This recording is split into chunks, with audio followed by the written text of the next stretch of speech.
आज हम लोग पूरा देखेंगे एथिक्स के सिलेबस में है क्या और क्या क्या कैसे कैसे आता है। देखो, जब से कॉन्स्टिट्यूशन आया है तब से कोई न्यू रिलीजन नहीं आया है। देखो, अगर एथिक्स पहले जो है ना, एथिक्स का जो सोर्स था वो रिलीजन माना जाता था। तो religion is just a way of life to prevent the anarchy in the society. GS4 में ये आता है, 250 मार्क्स का है पूरा। और इसमें दो सेक्शन होते हैं, section A and section B. आज हम लोग पूरा देखेंगे एथिक्स के सिलेबस में है क्या और क्या क्या कैसे कैसे आता है। ठीक है, इस तरह के लैंग्वेज में कंफर्टेबल हो या मैं फुल इंग्लिश में बोलूँ, जैसा बताओ तुम लोग। हाँ, ऐसे ही। अच्छा अच्छा, ठीक है, मतलब जैसे बताना, अगर बोलोगे तो मैं फुल इंग्लिश भी बोल सकता हूँ, है ना, या ऐसे अगर चलना होगा तो ऐसे भी चल सकता हूँ। ठीक है, चलो। सेक्शन ए में बेसिकली थ्योरी आती है और सेक्शन बी है केस स्टडी के लिए। ठीक है, ये जो थेरीज हम यहाँ ऊपर पढ़ते हैं उसी के बेस पे केस स्टडीज आती हैं। तो ये थेरी में तो पहले डायरेक्ट क्वेश्चन पूछे जाते थे, है ना, लेकिन अब यूपीएससी ने डायरेक्ट क्वेश्चन बहुत कम कर दिए हैं, इसका नंबर जो है बहुत कम हो गया है। अब क्या करते हैं, ये कोई कोट उठाते हैं या कोई स्टेटमेंट दे देते हैं और बोलते हैं इसी को एक्सप्लेन करो या एनालाइज करो, जो भी उनका डायरेक्टिव होता है। तो इस तरह के क्वेश्चन अब बहुत कम हो गए हैं। पहले जैसे डायरेक्ट क्वेश्चन आ जाता था, है ना, कि व्हाट इज इमोशनल इंटेलिजेंस या what is ethics and what is the difference between law and ethics, ऐसे करके। अब पिछले 3-4 साल से जब तुम पेपर उठा के देखोगे, पेपर देखा है किसी ने इस साल वाला या पिछले साल वाला, कोई सा भी, at least previous years question paper देख लोगे तो you will get an idea कि what you have to study and what should be your orientation. सबके पास पीवाईक्यू है, कोई ऐसा तो नहीं है। कुछ लोग रहते हैं जो नहीं खरीदते हैं पीवाईक्यू, तो तुम लोग को तो यहाँ से मिल गया होगा ना पीवाईक्यू। हाँ, सबको। तो आज एक काम करो, कम से कम क्वेश्चन पेपर तो देखाओ। हम्म, ठीक है, और यहाँ में जो कुछ लिखता रहा करो ना, वो लिखते भी रहा करो। ऐसा नहीं कि मैं उधर लिख रहा हूँ और तुम लोग बैठे हो आराम से। ठीक है, देखो, कोई भी सब्जेक्ट जब स्टार्ट हुआ करे ना, तो उसका क्वेश्चन देख के आया करो। ठीक है, उससे एक आइडिया रहता है तुम्हें कि कोई टीचर कैसे पढ़ा रहा है, क्या पढ़ा रहा है, उसका ओरिएंटेशन कैसा है और तुम्हें किन चीज़ों पे फोकस रखना है ना। ठीक है, चलो। हाँ, तो सेकेंड पार्ट जो इसमें आता है वो केस स्टडी का है। Case study base on the theory which we will study. तो जब तक ये थेरीज हम नहीं पढ़ेंगे we won't be able to solve the case studies. और केस स्टडी के जो पोर्शन है वो थोड़ा सा लेंदी होने लगे हैं। मतलब क्वेश्चन पेपर पढ़ के तुम्हें सॉल्व करना, एथिक्स में सबसे बड़ा चैलेंज ही होता है कि with in time solve the paper. This is the biggest challenge which student generally face in ethics. अभी तुम पेपर देखोगे ना तो बहुत लेंदी पेपर रहता है। ठीक है, बहुत लेंदी पेपर होता है। सबसे ज़्यादा जो बच्चे पेपर देके बाहर निकलते हैं उनको ये रहता है कि सर एथिक्स का पेपर छूट गया। सो राइटिंग स्पीड अगर अच्छी नहीं है और कंप्रेंशन स्किल अच्छी नहीं है तो न्यूज़पेपर पढ़ना शुरू कर दो। वो तो वैसे भी पढ़ना ज़रूरी है, क्योंकि इसके केस स्टडीज़ बहुत लेंदी होते हैं। अभी इस पे नेट चल नहीं रहा है, नहीं तो मैं तुम्हें पेपर दिखाता। पूरा पढ़ने में ही टाइम निकल जाता है, फिर उसको लिखना अलग होता है। ठीक है, आ जाओ। तो ये दो पार्ट होते हैं। जब तक ये वाला पार्ट हम लोग समझेंगे नहीं थेरी, तब तक ये केस स्टडी हम लोग सॉल्व नहीं कर पाएंगे। तो हमारा पहला फोकस ये रहेगा कि थेरी अच्छे से समझ लिया जाए। When we will be able to understand theory then it will be very easy to solve the case study answers. ठीक है, अब हम लोग आ जाते हैं सिलेबस में। सबके पास सिलेबस है। हाँ, तो क्या क्या चीज़ें हम लोग पढ़ेंगे। और हाँ, अगर तुम अच्छे से एथिक्स नहीं करोगे, है ना, तो अब तुम देखोगे जो एसए आ रहा है इसका जो यूज है ना, वो सिर्फ ऐसा नहीं 250 मार्क्स यहाँ पे मिल रहा है। अभी तुम एसए का अगर पेपर देखोगे तो एसए में आजकल जो एसए आ रहे हैं वो बेसिकली कैसे आ रहे हैं, एसए में फिलोसफिकल एसए हैं। तो अगर तुम एथिक्स नहीं अच्छे से पढ़ोगे तो तुम्हारे एसए के मार्क्स भी अच्छे नहीं आएंगे, ये श्योर है। तो 250 मार्क्स उधर है और 250 मार्क्स एसए का है। तो इसको एक अलग करके मत करना कि GS4 250 मार्क्स है वही पढ़ेंगे वैसे नहीं करेंगे, है ना। जैसे इसी साल एक इससे आया था कि the best lesson can learn from the better experiences. अब इसी पे तुम्हें 1200 वर्ड लिखना है ना, ये तो पता रहता है ना। अब जब तक तुम एथिक्स वाले क्वेश्चन नहीं सॉल्व करोगे, जैसे इसके पहले एक ऐसे आया था, if you want to test the true character of a person give him power. ये एथिक्स में पहले आ चुका है ये क्वेश्चन, उसके बाद अगले साल उन्होंने एसए में पूछा है। तुम जाके क्वेश्चन पेपर देखोगे तो एक क्वेश्चन था, if you want to test true character of a person give him power.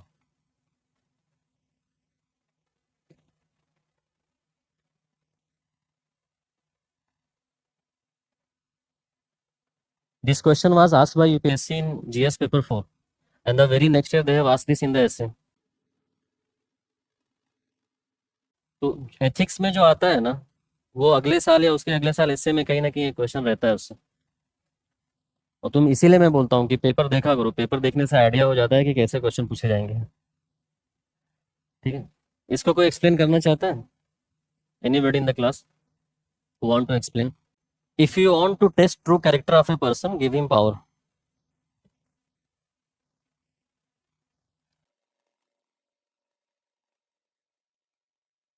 When he will get the, हाँ, यू हैव एनी एग्जांपल?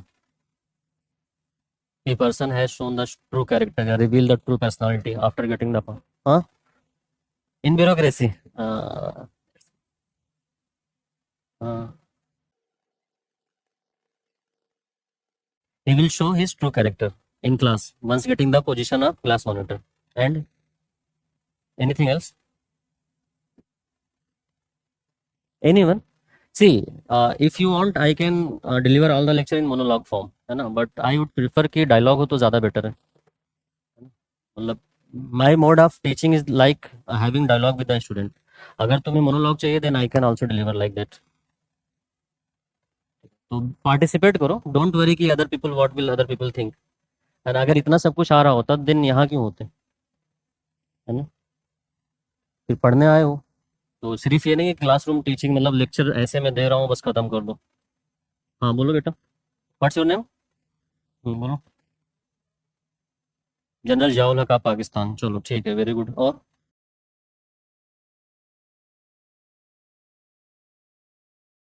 हाँ नहीं, वो तो ये लिखा हुआ है, आई एम आस्किंग की एग्जांपल दो। आई हैव रिटन, हाँ, योर एग्जांपल इज गुड। हाँ, नहीं, I understand that your example is good. इसका काउंटर भी हो सकता है क्या? यस।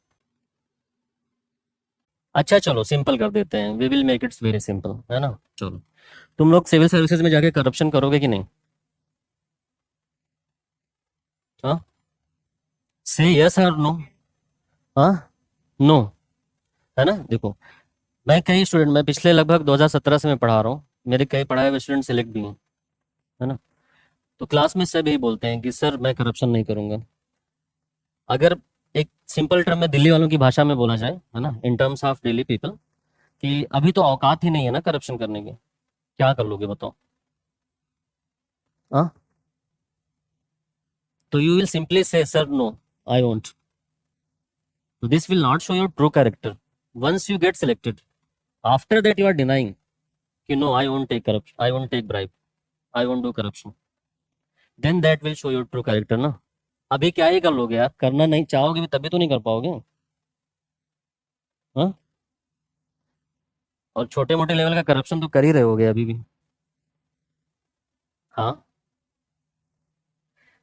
देखो लोग ब्यूरोक्रेसी को एब्यूज करते हैं ना कि दे आर करप्ट पीपल, तो they are showing their true character after getting the selection. You are not selected, that why you are criticising them कि they have become corrupt. So they have so much of the power and so much of the authority. So they have very huge amount to do corruption. अभी basic level का corruption तो तुम भी करते हो, सोच के देखो, जितनी तुम्हारे लिमिट में है, you are doing that kind of corruption in your life, है ना? Corruption is not always in terms of monetary benefit, यही नॉन मॉनेटरी करप्शन भी तो होता है। ठीक है, और देखो, ये एथिक्स में भी क्वेश्चन था और एसए में भी आया था। तो पहले तो एक बात समझो कि कैरेक्टर और कंडक्ट डिफरेंट होता है। There is difference between the character and conduct. Anyone want to tell me the difference between the character and conduct?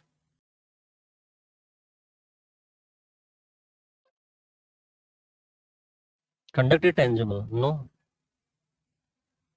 नहीं तो कंडक्ट इज नॉट टेंजिबल ना. You can say that conduct is visible, but हाँ, there is difference between tangible and visible. देखो conduct is external, है ना, and character is internal. तो conduct can be very visible of any person, whereas character will take time, है ना. इसीलिए तो कुछ दिन बाद पता चलता है ना.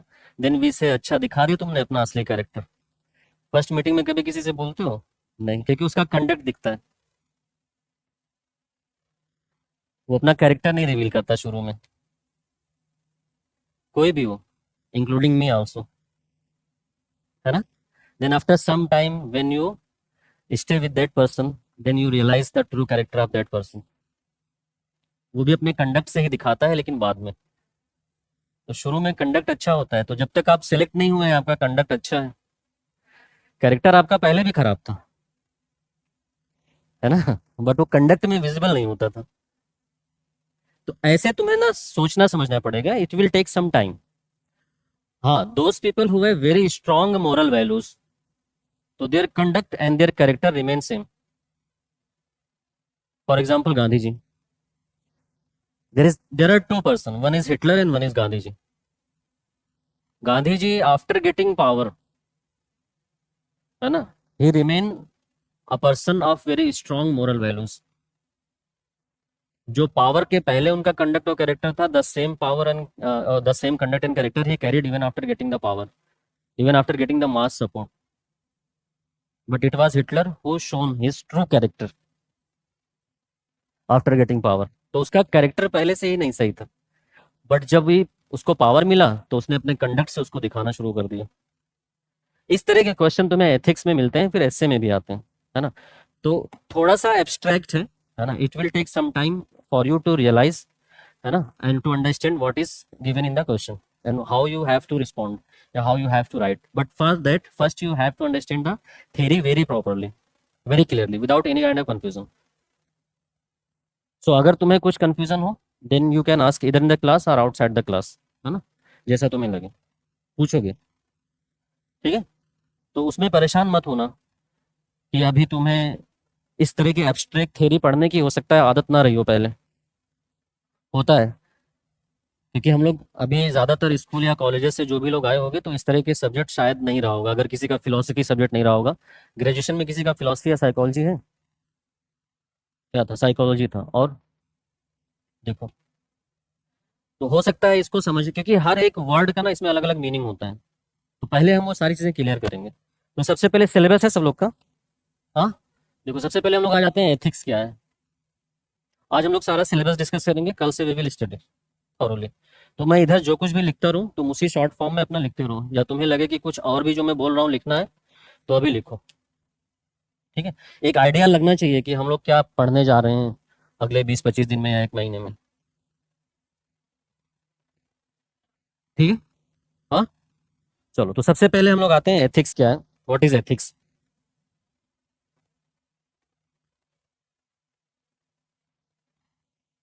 तो एथिक्स क्या होता है. हाँ, एथिक्स मोरल वैल्यूज सब अलग अलग है, इसलिए तो मैं बोल रहा हूँ. एथिक्स अलग होता है, मोरल अलग होता है.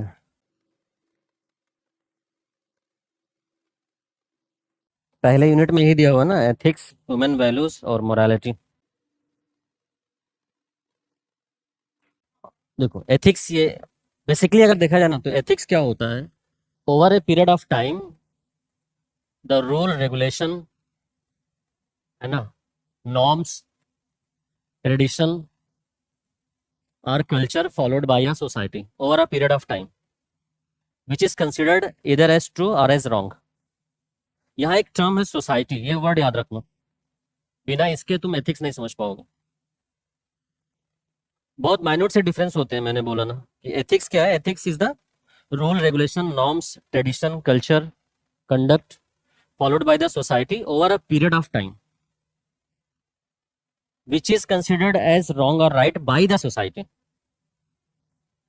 ये मैं बार बार सोसाइटी वर्ड पे एम्फेसाइज कर रहा हूँ, इसका मीनिंग समझना. सोसाइटी क्या मानती है कि what should be the right and what should be the wrong over a period of time. ठीक है, इसीलिए एक सोसाइटी का एथिक्स दूसरे सोसाइटी के एथिक्स से अलग होता है। नहीं, इंडिविजुअल अगर हो गया ना तो वो वैल्यूज हो जाएंगे। हम्म। अभी देखो गलत है क्या सही है ये सब तो आगे पढ़ेंगे, अभी एथिक्स है क्या ये टर्म समझना है हमें। व्हाट इज एथिक्स, तभी तो हम समझ पाएंगे कि एथिक्स, मोरालिटी, वैल्यूज। मैंने थोड़ी बोला कि सोसाइटी हमेशा सही है। हाँ, मैं ये बोल रहा हूँ कि सोसाइटी कंसीडर करती है कि व्हाट इज राइट और व्हाट इज रॉन्ग। है। फॉर एग्जाम्पल अगर देखोगे एल्कोहल कंजम्पशन, एग्जाम्पल लिख के चलो। एल्कोहल कंजम्पशन जो अरेबियन कंट्रीज है वहाँ रॉन्ग माना जाता है, हिंदुइज्म में रॉन्ग माना जाता है। बट क्रिश्चियनिटी में तो ऑस्पिशियस ओकेजन पे एल्कोहल कंज्यूम करते हैं, वहां के लिए नहीं रॉन्ग है ना। ये बात तो जानते होगे। तो अगर हम इंडियन सोसाइटी की बात करते हैं तो एल्कोहल कंजम्पशन वो एथिकल नहीं मानते हैं हम। लेकिन यही हम क्रिश्चियन सोसाइटी में, यूरोपियन कंट्री में जाते हैं, वहाँ पानी से ज्यादा लोग एल्कोहल कंज्यूम करते हैं। जैसे अपने यहाँ तुम किसी रेस्टोरेंट वगैरह में जाते हो तो पहले जो वेटर होता है लाके वाटर रखता है ना, वहाँ लाके बियर की बोतल रख देते हैं। वहां नहीं, यहाँ तो लाके रख दो तो अभी देखो हाय तौबा मच जाएगा। नहीं मचेगा। हाँ, कहेंगे देखो लोगों का यहाँ पे क्या होगा। ठीक। तो depending on the society, it is the society, that's why I said कि it is the society which decide. तो एथिक्स इज जनरली क्या है, it is externally imposed. It may be later on accepted by the society but it is externally imposed. Later on it may be accepted by the society.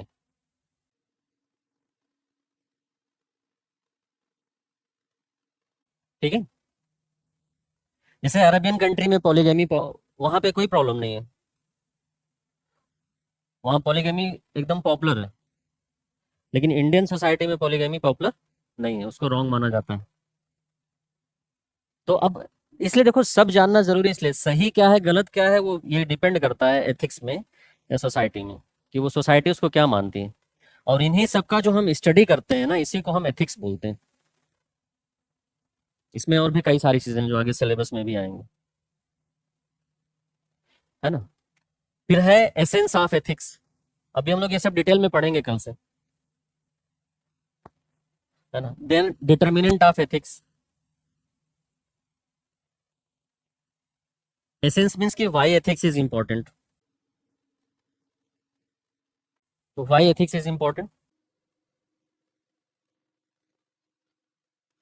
उसको define करना। और हाँ। हम्म। और promote social cohesion. और हम्म, देखो most important जो है, to prevent the anarchy in the society, ethics is necessary, otherwise there will be anarchy in the society. है। देखो जब से कॉन्स्टिट्यूशन आया है तब से कोई न्यू रिलीजन नहीं आया है। सोच के देखो कोई न्यू रिलीजन आया once the constitution came to happen, any new religion. अब आएगा भी नहीं। ऐसा क्यों हुआ है। देखो अगर एथिक्स पहले जो है ना, एथिक्स का जो सोर्स था वो रिलीजन माना जाता था। तो religion is just a way of life to prevent the anarchy in the society. और the same purpose of religion is also the same purpose of ethics, to prevent the anarchy in the society. नहीं तो पता ही नहीं रहता ना, यहाँ पे देखो सारे रिलीजन में लिखा हुआ है ना, कि मदर का क्या इंपॉर्टेंस है। Almost in all the religion what is the importance of mother. But फिर भी लोग मदर को, कुछ लोग रिस्पेक्ट करते हैं, बहुत रिस्पेक्ट करते हैं, बट ये ओल्ड एज हाउस क्या शो कर रहा है। जितने सारे ओल्ड एज हाउस हैं दिल्ली में, हर बड़े सिटी में तुम्हें ओल्ड एज हाउस मिल जाएंगे। है। तो जब रिलीजन में ये लिखा हुआ है तब लोग इतना करप्ट हैं, सोचो रिलीजन ना होता तब लोग कितना करप्ट होते, या एथिक्स ना होता तो सोसाइटी में कितनी एनार्की होती। सोसाइटी ओवर ए टाइम पीरियड रूल्स रेगुलेशन बनाई, किस लिए बनाई? ताकि सोसाइटी में एनार्की ना हो, रेंडमनेस ना हो, किसका क्या रोल है, किसके साथ तुम शादी कर सकते हो, किसके साथ नहीं कर सकते हो, किसकी प्रॉपर्टी में तुम्हारा हिस्सा है, किसमें नहीं है। Everything is written in the religion. और फिर लेटर ऑन वो चीज कहाँ पे लिख के आ गई? कॉन्स्टिट्यूशन में, है ना। फिर देखो सोसाइटी जितनी ज्यादा डेवलप होगी, जैसे जैसे सोसाइटी डेवलप होगी वैसे वैसे उस सोसाइटी के डिग्रेडेशन के चांस भी बहुत ज्यादा होते हैं।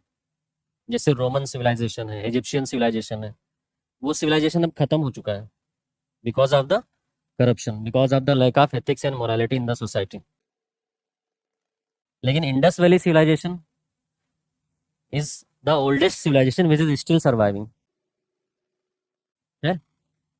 इसलिए हमें एथिक्स चाहिए ताकि सोसाइटी सर्वाइव करे। देखो रोमन सिविलाइजेशन की कोई बात ही नहीं अब बची है, कंप्लीटली नया सिविलाइजेशन है वहाँ पर। क्योंकि जैसे जैसे सोसाइटी डेवलप होती है ना, लोगों के पास स्किल आता है, नॉलेज आती है। और knowledge without character is a sin, ये गांधी जी ने बोला था। ये चीज लिख लो तुम लोग कहीं, knowledge without character is a sin. 7 sin बताए थे गांधी जी ने, आगे हम लोग पढ़ेंगे। उसमें उन्होंने ये भी बताया था कि knowledge without character is a सिन।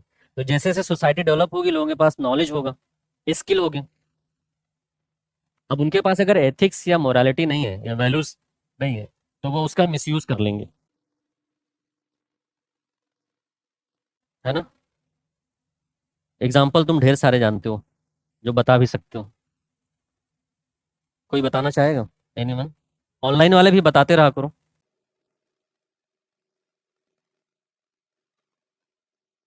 हम्म। हाँ हाँ। कौन? हाँ, न्यूक्लियर, न्यूक्लियर बम और न्यूक्लियर एनर्जी दो चीज है। नॉलेज विथ कैरेक्टर मतलब क्या हुआ? न्यूक्लियर एनर्जी, है ना। और नॉलेज विदाउट कैरेक्टर क्या हुआ? न्यूक्लियर बम है। या बहुत टाइम पहले या रिसेंट में भी फिर से तुमने सुना होगा, हैश टैग मीटू मूवमेंट, सुने हो? It was an online movement started by women who had faced sexual harassment at their workplace, and most of the people who has been alleged for the sexual harassment were the highly influential people having knowledge, but they lack character. That's why they involved in the sexual harassment at workplace.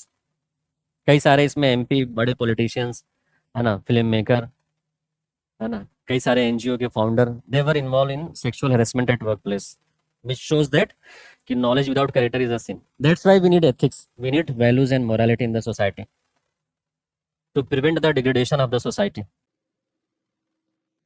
ठीक है, अभी हम लोग ये सब और detail में पढ़ेंगे पूरा। फिर हम नेक्स्ट है इसमें determinant of ethics. Determinant of ethics मतलब what determine ethics. For example if I am saying that कि I am walking, can you determine is it ethical और अनएथिकल?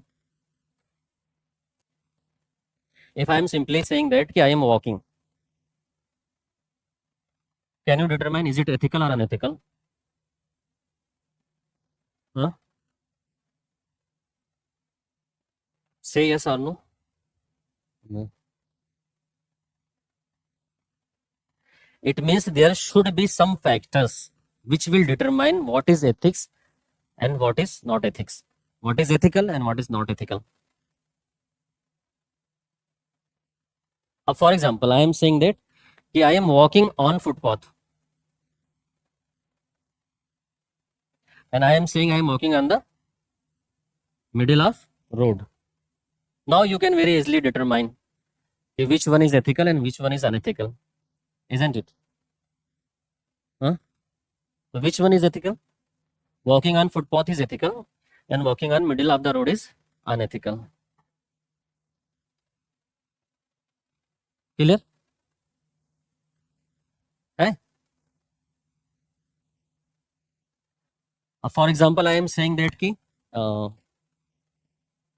ये सब लिखते चलना तुम लोग, है ना। आज के क्लास में मैं कुछ डिक्टेट नहीं करूंगा, बट एक ओवरव्यू रहना चाहिए ताकि तुम्हें देख के you will get an idea कि what we are going to study in the next 1 year, 1 month और 25 to 30 days, है ना। Again I am saying that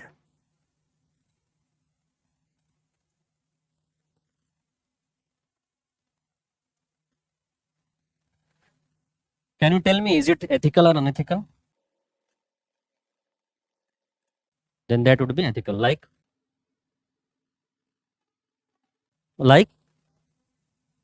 lying to enemy during warfare. चलो गुड। एंड देखो जनरली वी से दैट कि speaking lie is unethical generally, and it is accepted by all the people mostly, है ना। But suppose you are working in intelligence agency and you have been caught by enemy country and they are asking you कि what is the plan of your country, and you being a सत्यवादी, है ना, a man of truth, start speaking all the truth in front of that enemy. Is it ethical? Huh? Again, it depends on which situation you are doing that kind of activity. तो कई सारे इसके determinant हैं कि क्या determine करता है कि एथिकल है या अनएथिकल है, ठीक है, या मोरल है, इमोरल है, एमोरल है, ठीक।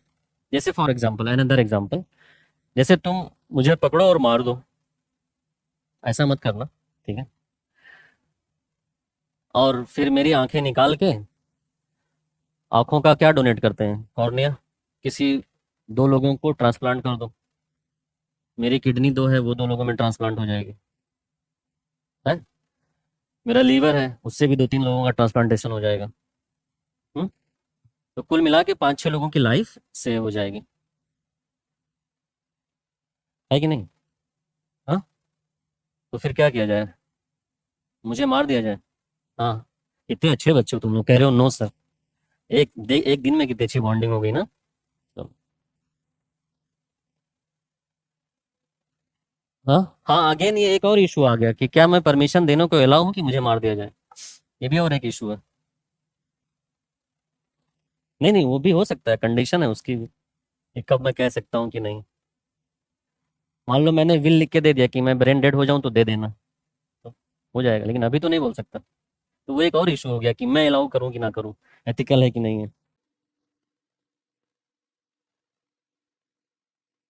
देखो यहाँ 2 तरह के थिंकर्स होते हैं, टर्म्स धीरे धीरे ध्यान देना, अभी हम लोग आगे यूज करेंगे, है ना। एक होते हैं डियोंटोलॉजिकल और एक होते हैं teleological,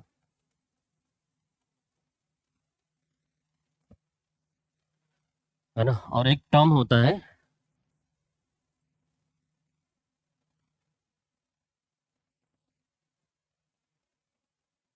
utilitarianism.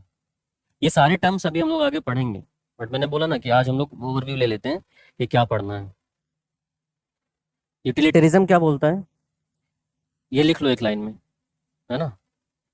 Any activity which is giving maximum happiness to maximum people for maximum number of time is considered as ethical. Maximum happiness for maximum number of people for maximum number of time is considered ethical. अब इनके हिसाब से अगर जाओगे तो मुझे मार के 5 लोगों की लाइफ बचा रहे हो, एथिकल नहीं हो गया? ये इनका क्रिटिसिज्म है। ये बात सही है कि एथिक्स वही होना चाहिए जो मैक्सिमम लोगों को मैक्सिमम टाइम तक हैप्पीनेस दे, ये सही है, लेकिन नॉट ऑलवेज ट्रू। मेरे कहने का सिंपल मतलब ये है कि एथिक्स क्या है सिर्फ एक स्टेटमेंट से नहीं डिटरमाइन कर पाओगे। ये बात तो सही है कि सोसाइटी का हैप्पीनेस होना चाहिए, बट यहाँ देखो मैक्सिमम नंबर ऑफ पीपल का हैप्पीनेस हो रहा है कि नहीं। मुझे मार दो, 5 लोगों की लाइफ बच गई।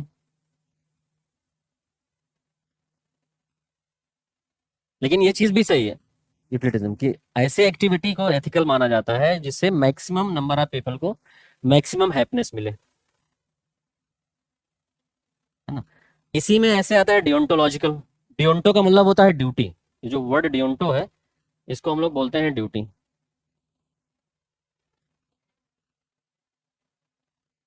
ये बोलते हैं कि कॉन्सिक्वेंस नहीं देखना है। If duty is right then consequence will automatically be right. इसलिए duty should always be right, duty should always be ethical, then the consequence will also be ethical. So they emphasize on the right duty, right act. They are saying that to achieve any means, sorry, to achieve any ends, means should always be right. यानी they emphasize on the right means over right ends. तो इनके हिसाब से ये ends right कब होगा? जब mean right होगा। ये भी अपनी जगह पे सही है कि activity itself should be right, नहीं? हाँ, जैसे गांधी जी हुए, इमैनुअल कांट इसका एग्जाम्पल है ना। ये लोग बोलते हैं कि एथिकल कोई चीज है कि नहीं है, वो उसके कॉन्सिक्वेंस से ना डिटरमाइन होकर उस एक्ट या एक्टिविटी से डिटरमाइन होता है। इसलिए देखो, जब चौरी चौरा में वायलेंस हुआ, चौरी चौरा वायलेंस के बारे में पढ़े होगे, थोड़ा बहुत तो आइडिया होगा। कोई ऐसा है जो नहीं सुना है कभी चौरी चौरा वायलेंस? देखो बताओ ताकि मुझे आइडिया लगे। सब लोग पढ़े हो चौरी चौरा? क्या हुआ था चौरी चौरा में? हाँ, सब लोग नहीं पढ़े हो ना? हाँ देखो, नहीं पढ़े हो तो बता दिया करो, मैं एक लाइन में बता दूंगा क्या हुआ था। कितने लोग नहीं पढ़े हो? Be honest please. अगल बगल वालों को देखते रहते हो ना कि कोई हाथ नहीं उठा रहा, तो मैं क्यों उठाऊं? तो मैं ये मान लूं कि सब लोग पढ़े हो चौरी चौरा? हाँ, नहीं ना? देखो देखो, क्या नाम है बेटा? हाँ देखो, ऐसे ऑनेस्ट लोगों की जरूरत है इस देश को। और कौन है ऑनेस्ट क्लास में? हाँ हाँ, चलो क्या नाम है तुम्हारा? हाँ, चलो चलो, वेरी गुड। और कौन ऑनेस्ट है? दो लोग ऑनेस्ट मिल गए। बाकी लोग भी हो, ऐसा नहीं है। जो पढ़े होगे तो वो कहाँ बताओगे। जानते हो चौरी चौरा? नहीं, क्या नाम है फिर? आफरीन, तीन लोग ऑनेस्ट मिल गए। और क्या नाम है? हाँ हाँ, क्या है चौरी चौरा वायलेंस? हाँ, अरे वाह, शाबाश, तुम तो पूरा डिटेल बताने लगे। ऐसा लग रहा है कि आंखों से चौरी चौरा देखा है। शाबाश। ठीक है, चलो। देखो, चौरी चौरा में क्या हुआ था ना, चौरी चौरा गोरखपुर के पास एक गांव है। गोरखपुर यूपी में पड़ता है ना। तो वहाँ पे एक पुलिस स्टेशन था। उस टाइम ब्रिटिशर्स रहते थे पुलिस स्टेशन में। तो गांधी जी ने एक मूवमेंट चला रखा था, नॉन कोऑपरेशन मूवमेंट, उसी टाइम पे। तो वो मूवमेंट बहुत तेजी से पॉपुलर हो रहा था। तो वो नॉन वायलेंट मूवमेंट था पूरी तरह से, उसमें वायलेंस नहीं था कहीं। लेकिन कुछ लोग ज़्यादा एक्साइटेड हो गए और ब्रिटिश पुलिस स्टेशन जो उस टाइम चौरी चौरा में था, वहाँ जाके आग लगा दिए। उसमें कई ब्रिटिशर्स मर गए थे। तो गांधी जी नॉन वायलेंस पे बहुत बिलीव करते थे। तो उनका ये मानना था कि अगर हमें इंडिपेंडेंस लेना है ब्रिटिशर से, तो आवर एक्ट या our means should also be right. हम वायलेंस से इंडिपेंडेंस नहीं लेंगे। तो उन्होंने इमीडिएटली वो वायलेंस, वो चौरी चौरा मूवमेंट जो है उसको विड्रॉ कर लिया था। इसीलिए बोला जाता है कि Gandhi ji was a man of true character, कि आफ्टर गेटिंग पावर वो अपना ट्रू कैरेक्टर जो है वो चेंज नहीं किए। जो पहले था वो बाद में भी था। इसीलिए बोला जाता है गांधी जी डियोंटोलॉजिकल है। जैसे गीता पढ़े होगे तुम लोग ना? कहाँ पढ़े हो? कितने लोग पढ़े हो गीता? ये बोलो, नाम सुने हैं, पढ़े थोड़ी हैं। There is a difference between ना, कि नाम सुने हो पढ़े हैं। कितने लोग पढ़े हो गीता का कोई अध्याय वगैरह पूरा? अरे वाह, शाबाश। क्या नाम है? हाँ, अच्छा अच्छा, पढ़े हो। गीता में एक वर्ड है निष्काम कर्म, सुने हो नाम? बताओ।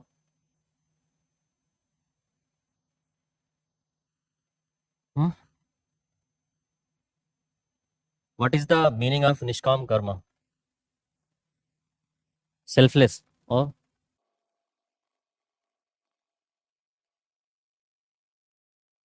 सुने होगे। हाँ, देखो, कर्मा मतलब होता है एक्ट, और निष्काम का मतलब होता है, निश मतलब डिटेचमेंट, और काम मतलब होता है रिजल्ट। निष्काम कर्म का मतलब होता है act without detachment of the result. यानी अच्छे कर्म करो, अच्छा कर्म विल ऑलवेज रिजल्ट इन अच्छा रिजल्ट। तो if you are doing good work, then you should not be worried about the result of your good work, है ना। भगवान will always give you the good result of good work. That is what said in the Nishkam Karma. And once you detach yourself from the result or the consequences, you will develop courage of conviction to stand against any wrongdoing. क्योंकि तुम्हें पता है कि there is God who will give you the good result of your good karma. तो तुम किसी से डरोगे ही नहीं, है ना। अभी आगे एक टॉपिक है करेज ऑफ कन्विक्शन, वहां पे भी हम लोग इसको पढ़ेंगे। तो इनका निष्काम कर्म भी क्या है कि ड्यूटी जो है वो अच्छी होनी चाहिए। हाँ, लेकिन देखो इन सब के अपने लिमिटेशंस हैं। जैसे गांधी जी ने बोला कि भाई नॉन वायलेंस हो रहा है तो चौरी चौरा मूवमेंट विड्रॉ कर लो। अब suppose you are SP of a city, बनोगे आगे चल के? हाँ बोलो भाई, ये तुम लोग इतना डिमोरलाइज होके क्यों बैठे रहते हो? बोलो हाँ सर बनेंगे, है ना। यूपीएससी में एक क्वेश्चन और आया था, एथिक्स में आया था, फिर बाद में एसए में आया, what you think you become, है ना। तो कम से कम अच्छा सोचो। इसमें लिखा था what you think you become, यही क्वेश्चन आया था एथिक्स में, कि जो आप सोचते हैं वही आप अल्टीमेटली बन जाते हैं। तो अच्छा सोचो, बोलो हाँ सर बनेंगे, आईएएस आईपीएस बनने के लिए तो यहाँ आए हो। हाँ ठीक है। तो अच्छा सोचने में क्या जाता है, जब अच्छा सोचोगे तो तुम्हारा माइंड जो है वो तुम्हें अच्छा काम करने के लिए इनकरेज भी करेगा। अब suppose you are SP of a city and people were protesting against any law of the government, and suddenly that protest has become very violent, which is also affecting the civilians residing in that particular area. So as an SP, what would be your action? Even people have started stone pelting etc, and they are damaging the public property during the protest. So what would be your course of action? क्या करोगे? हाँ, people are protesting in a particular area. Initially protest was very peaceful, है ना, but after some time protest has become violent, है ना। Even people have started stone pelting, people have started damaging the public property. Then as an SP of that city what would be your course of action? अगर आप दिल्ली जैसे शहर में budget में IAS की तैयारी करना चाहते हैं तो इस वीडियो को एंड तक जरूर देखें। ये है बनो आईएएस।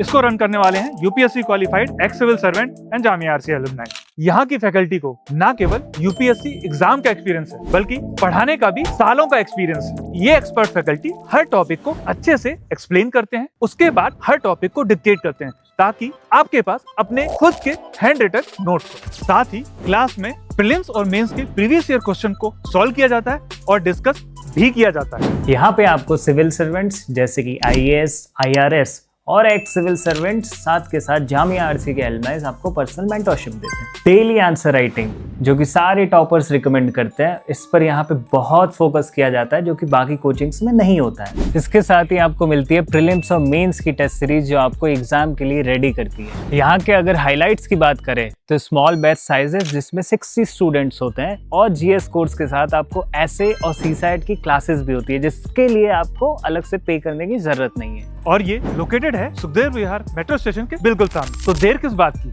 आज ही स्टार्ट करें और अपने यूपीएससी के सपने को साकार करें। थैंक यू फॉर वॉचिंग बनो आईएएस।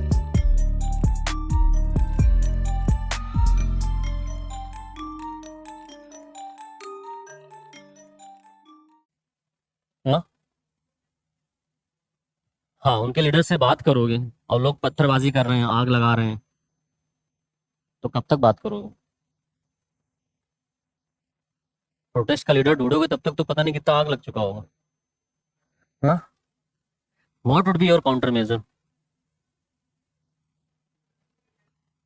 हाँ हाँ, देखो एक बच्चा बोल रहा है लाठी चार्ज करेंगे, फिर नहीं, ऑब्वियस सी बात है, अगर ऐसा प्रोटेस्ट हो रहा है then you have that is also affecting the civilians life ना। Protest, peaceful protest is allowed constitutionally, है ना, but if protest has turn into violent protest, people are stone pelting, people are setting fire of the public properties, तो what would be your course of action? immediately तुम क्या करोगे? पहले उस भीड़ को वहां से हटाओगे ना, अगर इतना वायलेंट हो रहा है तो। तो यहाँ पे देखो इसका डियोंटोलॉजिकल का एक क्रिटिसिज्म ये निकल के आता है कि इट इज ट्रू कि right action should always be used, है ना, बट ये ऑलवेज वाला जो ये लोग बोलते हैं ना, ये थोड़ा सा यहाँ पे लिमिटेशन है, समटाइम्स, है ना, for the larger public good, है ना, for the larger public good you have to take undue या unfair means to achieve larger good of the people. तो वहां पे तुम्हें ना चाहते हुए भी लाठी चार्ज करना पड़ जाएगा, दो इनिशियली जब तक पीसफुल प्रोटेस्ट है तब तक तुम नहीं करोगे, and it is not allowed. तो सबके अलग अलग एथिक्स में, कुछ लोग बोलते हैं नहीं कॉन्सिक्वेंस अच्छा होना चाहिए, कुछ लोग बोलते हैं नहीं एक्शन अच्छा होना चाहिए। अब ये टेलियोलॉजिकल वाले क्या बोलते हैं, दे आर सेइंग दैट कि means sorry if ends are right then means is justified. ये टेलियोलॉजिकल में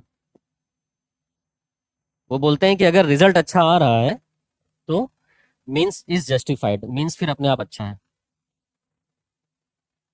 इसको कॉन्सिक्वेंशलिज्म भी बोला जाता है कि ये कॉन्सिक्वेंस पे फोकस करते हैं। इनके हिसाब से अगर रिजल्ट अच्छा आ गया तो मीन्स जैसा भी है उससे कोई मतलब नहीं है। हाँ हो सकती है, लेकिन इनके हिसाब से सही है। वही तो मैं बताने जा रहा था कि ये लोग जो अलग अलग देखो थिंकर्स है ना, वो अपना अलग अलग बताते हैं। तो अकॉर्डिंग टू टेलियोलॉजिकल कि if your result is good, है ना, यानी your ends are good, then your means are justified. जैसे इन्होंने बोला, व्हाट इज योर नेम, हाँ हाँ, इन्होंने बोला कि सर जैसे हम चीटिंग कर लें एग्जाम में पास हो जाएं, तो इनके हिसाब से तो सही है, लेकिन इनके हिसाब से सही नहीं है। ठीक है, इनके हिसाब से लाठी चार्ज कर दो, जैसे प्रोटेस्ट को स्टार्ट करे तुरंत लाठी चार्ज कर दो, भले पीसफुल हो, अगर उससे पीस स्टेब्लिश हो रहा है तो एक कोई चीज एक लाइन नहीं डिफाइन करेगी कि व्हाट इज एथिकल या what is unethical, what is moral या व्हाट इज इमोरल। हाँ हाँ हाँ हाँ, वो तो अलग अलग होता है सबका। अब कौन, जैसे कुछ लोग बोलते हैं ना कि पैसा कमाना है मुझे चाहे जैसे पैसा आए, है ना, क्योंकि पैसा गिव्स मी हैप्पीनेस।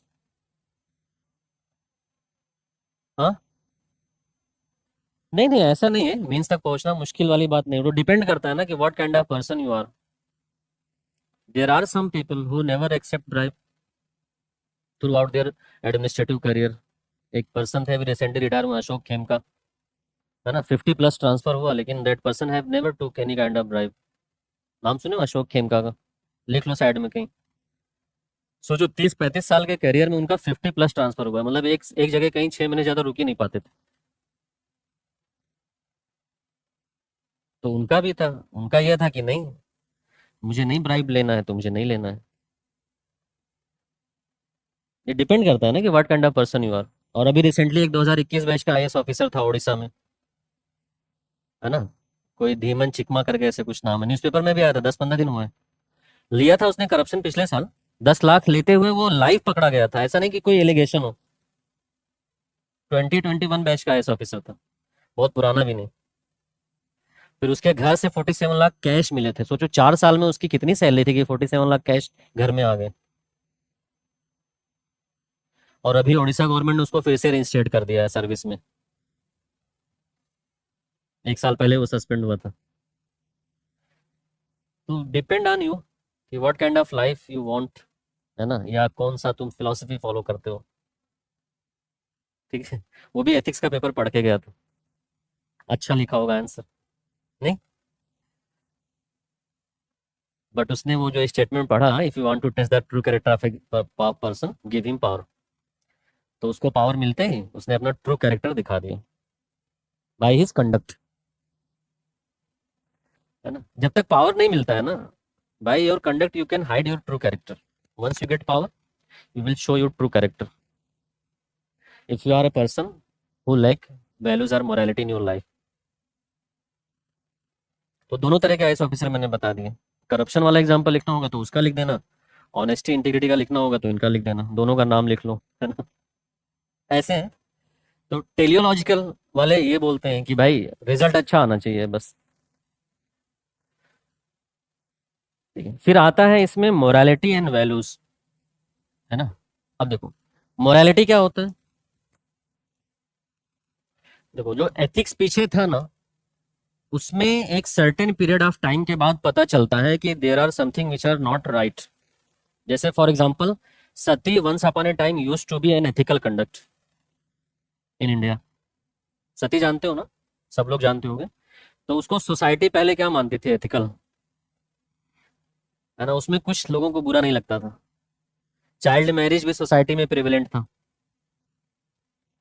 तो सोसाइटी उसको किसी को वो खा, इवन अभी भी 1 out of 5, है ना, girls are suffering from the child marriage in India. 5 में से 1 लड़कियां अभी भी चाइल्ड मैरिज से सफर करती हैं। अब तुम दिल्ली का मत देखना कि सर यहाँ नहीं होता है ना। India is not only about the Delhi, है ना, there is also India outside Delhi. तो यहाँ रहते हो तो यू कैन से दैट कि सर नहीं, ऐसा तो मैंने कभी नहीं देखा। अभी तुम किसी भी गांव में जाओगे तो तुम्हें दिख जाएगा वहां पे, इवन बिफोर 18 years, है ना, गर्ल्स आर गेटिंग मैरिड। तो मोरल जो होता है या मोरालिटी जो होती है, ये ऑलवेज गुड होता है, उसको हम बोलते हैं मोरालिटी। और ये डिपेंड करता है किसी पर्सन के वैल्यूज पे। और वैल्यूज क्या होता है, वैल्यूज होता है individual preference. Individual preference are the priorities. जैसे एथिक्स क्या था, वो सोसाइटल था, लेकिन वैल्यूज क्या है, वो इंडिविजुअल प्रेफरेंस या इंडिविजुअल प्रायोरिटी की, व्हाट इज राइट और what is wrong. Means values जो है वो बेसिकली इंटरनली एक्युमुलेटेड है वो। देखिए हमने मोरालिटी और एथिक्स में क्या देखा, वो क्या है, वो सोसाइटल इम्पोज है, externally impose but later on accepted by the society. Sati society में चल रहा है, लोगों ने एक्सेप्ट कर लिया, but there was a person in the society named Raja Ram Mohan Roy. Have you heard about him? हाँ, जानते हो राजा राम मोहन राय के बारे में? हाँ, due to his effort sati was abolished in India by britishers. ये तो सब लोग जानते हो, अगर नहीं जानते हो तो मैं बता देता हूँ, है ना। ब्रिटिश इंडिया के टाइम पे हमारे यहाँ पे सती बहुत ज्यादा प्रिवेलेंट था। तो ये राजा राम मोहन राय एक पर्सन थे, उनकी वजह से सती एबॉलिश हुआ था। क्योंकि सोसाइटी तो मान रही थी कि भाई there is nothing wrong in sati. उस टाइम तो वो मोरल था ना सती होना। इवन जो नहीं होते थे उनको ही मोरल माना जाता था। But there was a person Raja Ram Mohan राय।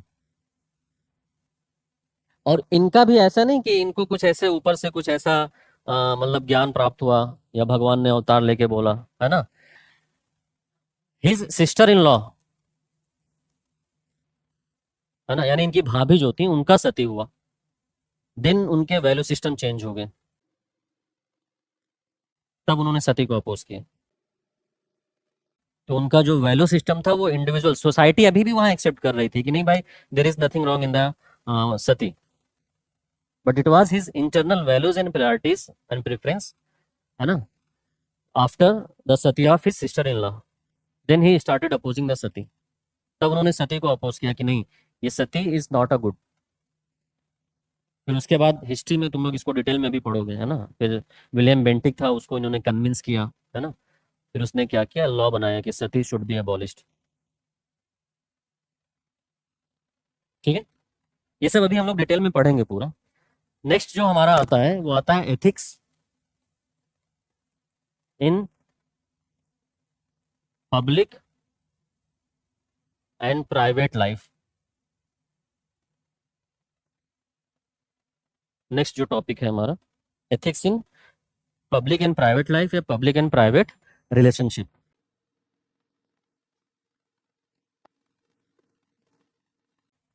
घर पे तुम लोगों ने कभी चोरी की है?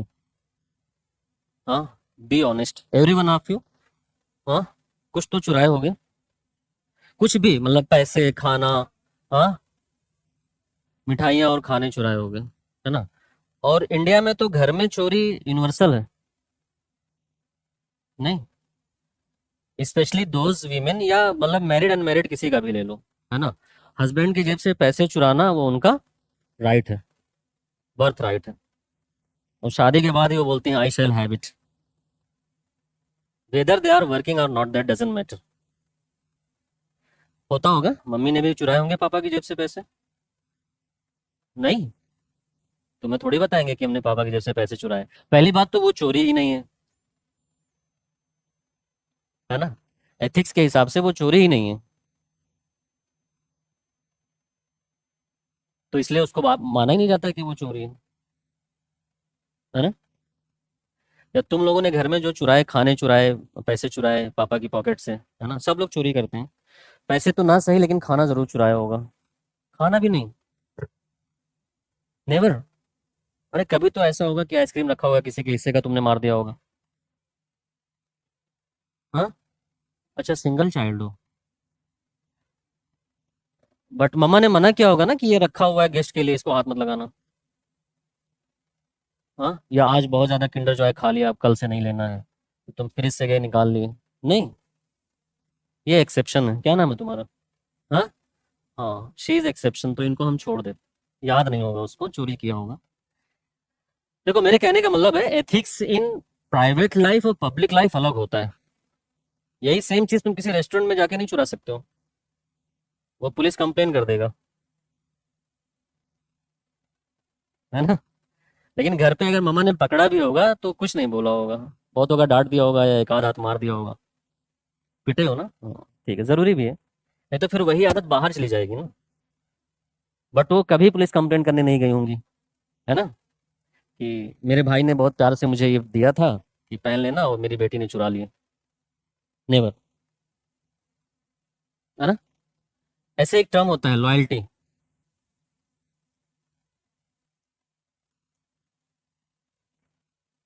है ना। देखो बाहर, घर के बाहर या तुम्हारे पब्लिक लाइफ में, प्राइवेट लाइफ और पब्लिक लाइफ में डिफरेंस समझना, है ना। मोस्ट ऑफ द डिवोर्सेस जो होते हैं उसमें एक बड़ा रीजन होता है लॉयल्टी का ना होना, क्योंकि माना जाता है कि प्राइवेट लाइफ में you are suppose not to cheat your partner, किसी भी कंडीशन में तुम्हें चीट नहीं करना है। लेकिन पब्लिक लाइफ में डिपेंड ऑन द सिचुएशन, है ना। एक कंपनी दूसरे कंपनी के कस्टमर ही चुरा लेती है बाय यूजिंग एनी मीन। कुछ टाइम पहले तुम लोग बीएसएनएल यूज कर रहे होगे, अब जियो यूज कर रहे हो, है।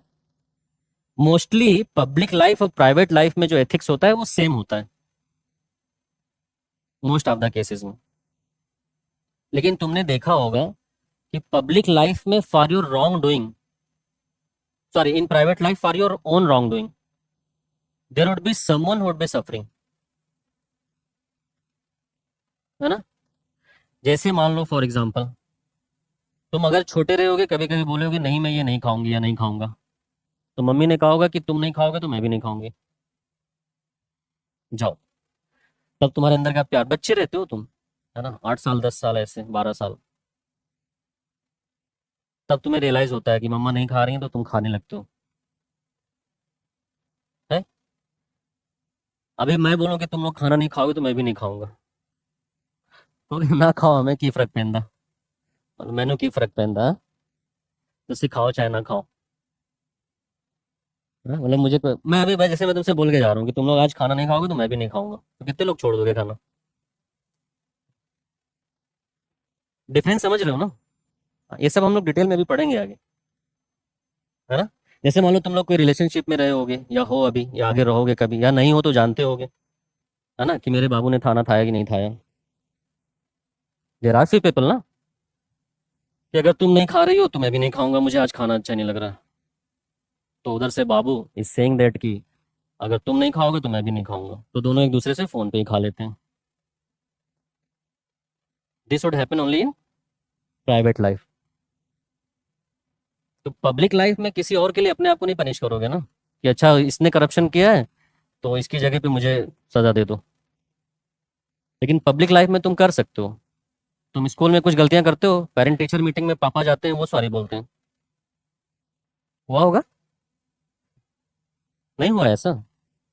स्कूल में इतने सीधे थे तुम लोग, यार मैं किन बच्चों को पढ़ा रहा हूँ, मतलब हमारी हमारे टाइम पे तो ऐसा बहुत होता था यार। पापा घर आके पीटे वो अलग बात है, लेकिन स्कूल में तुम्हारी गलती के लिए वही सॉरी बोलते थे, प्रिंसिपल मैम से या सर से कि सर बच्चे के ब्याह पे हम सॉरी बोल रहे हैं, प्लीज़ इस बार छोड़ दीजिए, अगली बार से ये कोई शरारत नहीं करेगा। किसी के साथ तो हुआ होगा ऐसा यार, कोई एक लोग तो बोल दो, देखो इतने सारे लोग हो। हुआ है ना, होता है ऐसा। या तो तुमने स्कूल में कोई शरारत ही ना की हो, ऐसा पॉसिबल नहीं है। कौन? यार प्रिंसिपल के सामने तो नहीं मारेंगे। हाँ, नहीं नहीं, तुमने अगर कोई गलती की है और पेरेंट टीचर मीटिंग में तुम्हारे पेरेंट्स को बुलाया है, तो क्या मम्मी पापा वहीं प्रिंसिपल के सामने कूट देते थे तुम्हें? हाँ, वो बाद में लगेगा, मैंने बोला तो बाद में पीटेंगे, वो अलग बात है। हमारे पेरेंट ने तो कभी नहीं पीटा, मतलब घर आके पीटते थे, वहाँ स्कूल पे नहीं। ठीक है, तुम्हारे साथ भी यही हुआ है ना? चलो, ज्यादातर मतलब ऐसे एक्सेप्शन तो हर जगह है, लेकिन मोस्टली क्या होता है, पब्लिक लाइफ में जो एथिक्स है और प्राइवेट लाइफ में जो एथिक्स है वो अलग हो सकती है। मोस्ट ऑफ द केसेस में एक जैसा होता है। अच्छा, ये भी पॉसिबल है यहाँ पे कि कोई अपने पब्लिक लाइफ में अनएथिकल हो लेकिन प्राइवेट लाइफ में एथिकल हो। यहाँ पे दो तरह के थिंकर्स हैं, एक ध्यान रखना, है ना। यहाँ पे दो थिंकर कौन है, एक थिंकर वन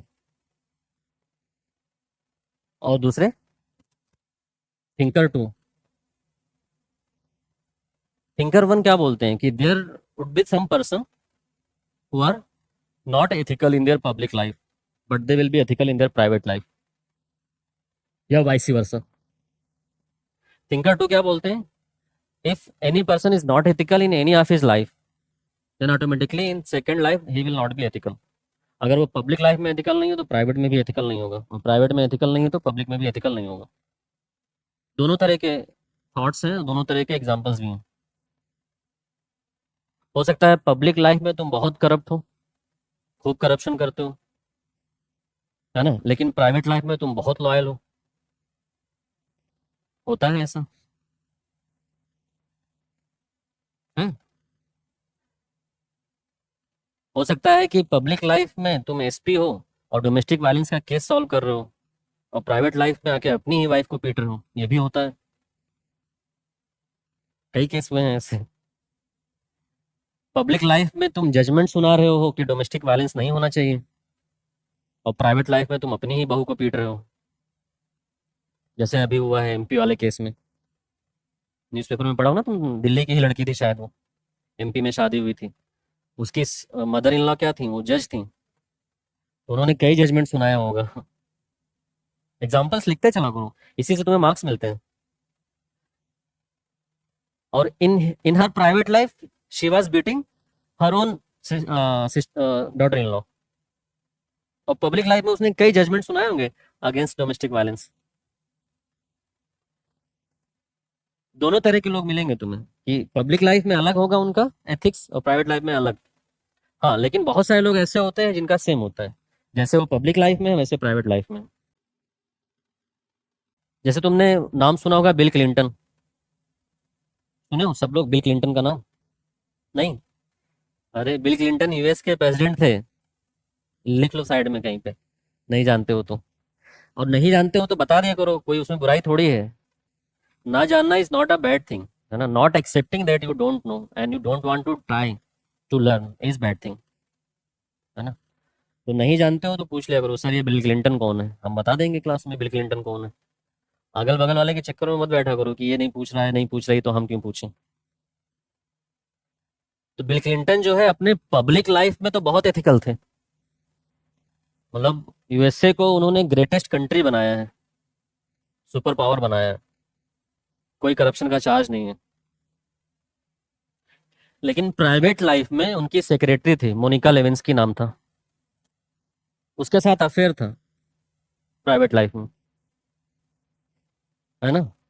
हालांकि शुरू में वो डिनाई कर रहे थे कि मेरा अफेयर नहीं है, बाद में उन्होंने पब्लिकली एक्सेप्ट किया कि I was having affair with my secretary, personal secretary थी, मोनिका लेविंस्की नाम था, नाम लिख लेना। तो पब्लिक लाइफ में तो he was completely ethical and moral, लेकिन प्राइवेट लाइफ में he was not loyal to his partner. तो अब यहाँ दो स्कूल ऑफ थॉट है, एक बोलते हैं कि भाई उसकी वो प्राइवेट लाइफ है, एटलीस्ट वो पब्लिक लाइफ में तो करप्ट नहीं है। बट दूसरे हैं जो क्या बोलते हैं कि अगर आप प्राइवेट लाइफ में एथिकल नहीं हो तो there is very high chance कि आप पब्लिक लाइफ में भी एथिकल नहीं रहे होंगे। तो सिविल सर्वेंट्स को कैसा होना चाहिए? हाँ, सिविल सर्वेंट्स या जैसे अभी भाई हैं, भाई को जानते हो ना तुम लोग? हाँ, दो ही तो भाई हैं, एक बड़े भाई और एक अपने भाई। बड़े भाई मतलब दाऊद भाई, और दूसरे भाई मतलब सल्लू भाई। अब सल्लू भाई गाड़ी नहीं चलाना जानते हैं, उनका ड्राइवर हमेशा गाड़ी चलाता है। हाँ, नहीं, नहीं समझ पा रहे हो। सल्लू भाई के ऊपर केस चल रहा था कि फुटपाथ पे कुछ लोग सो रहे थे, उनके ऊपर शराब पीकर उन्होंने गाड़ी चला दी है। हाँ, बिल क्लिंटन का नाम एपिस्टीन फाइल में भी है, एपिस्टीन फाइल में बहुत लोगों का नाम है, ट्रम्प का भी नाम है। ट्रम्प पे भी उसकी सेक्रेटरी ने या उसकी पहले की सेक्रेटरी ने लगाया है कि किया उसका, हालांकि वो मान नहीं रहा है। तो सलमान भाई के बहुत फैन हैं अभी भी, डिस्पाइट नोइंग दैट कि मतलब वो गाड़ी चढ़ा दिए थे, फुटपाथ पे सो रहे थे कुछ लोग शराब पी के, और फिर वो बोले कि गाड़ी में नहीं, मेरा ड्राइवर चला रहा था। ड्राइवर आके खुद बोला कि गाड़ी में चला रहा था, भाई नहीं चला रहे थे गाड़ी। अभी भी उनकी फैन फॉलोइंग वैसे इंटैक्ट है। वो सेलिब्रिटीज हैं, सेलिब्रिटीज की लाइफ अलग हो सकती है, उनमें ऐसा हो सकता है कि पब्लिक लाइफ का एथिक्स और प्राइवेट लाइफ का एथिक्स अलग अलग हो, लेकिन तुम सिविल सर्वेंट बनने जा रहे हो, है ना?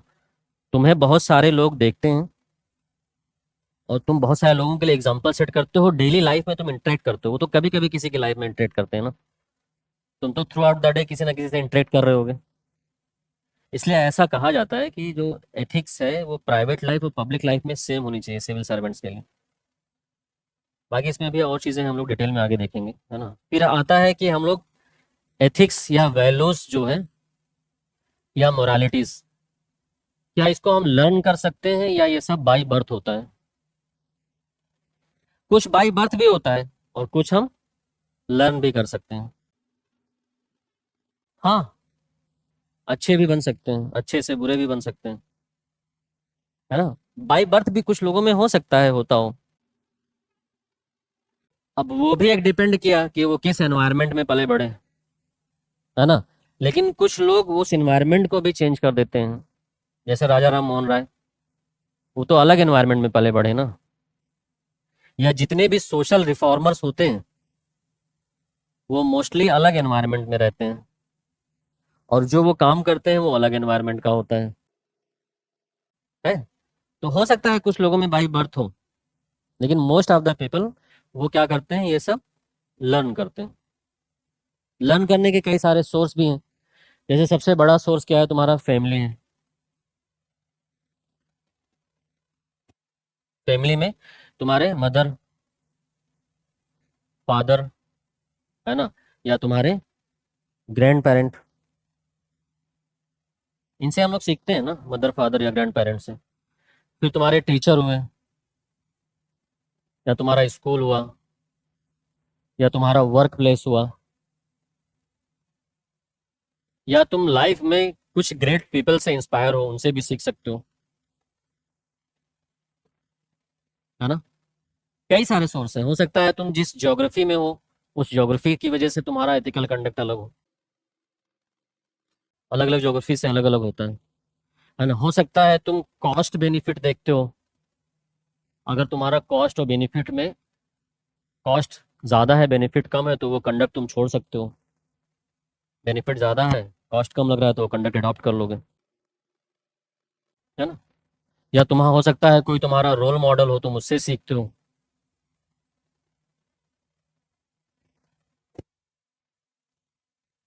जैसे दिल्ली का तो मुझे नहीं पता, मैं यूपी और बिहार में जब पढ़ाने जाता हूँ तो वहाँ पे लोग जुबां केसरी सीख लेते हैं। जुबां केसरी जानते हो ना? बोलो जुबां केसरी। तो वो अपने रोल मॉडल को देखते हैं, फिर उनको लगता है अच्छा वो खाते हैं तो हम भी खा लेंगे। हाँ, नहीं, तो इन सब से हम लोग सीखते हैं। जैसे बोला जाता है कि फैमिली जो है, family is the first school of every children. कुछ चीज़ें हम लोग वहीं से सीखते हैं, मम्मी पापा या ग्रैंड पेरेंट तुम्हारे, है ना? ग्रैंड पेरेंट तुम्हें, ये लोग क्या करते हैं, ये लोग तुम्हें बेड टाइम स्टोरी सुना देते हैं, बेड टाइम स्टोरीज। जैसे तुम अभी इस क्लास में आ गए हो तब मैं तुम्हें इतनी एब्स्ट्रैक्ट चीज़ें समझा रहा हूँ, है ना? सोचो तुम बचपन में हो अब तुम्हें मुझे सिखाना है कि तुम चोरी ना करो, ये गलत बात है।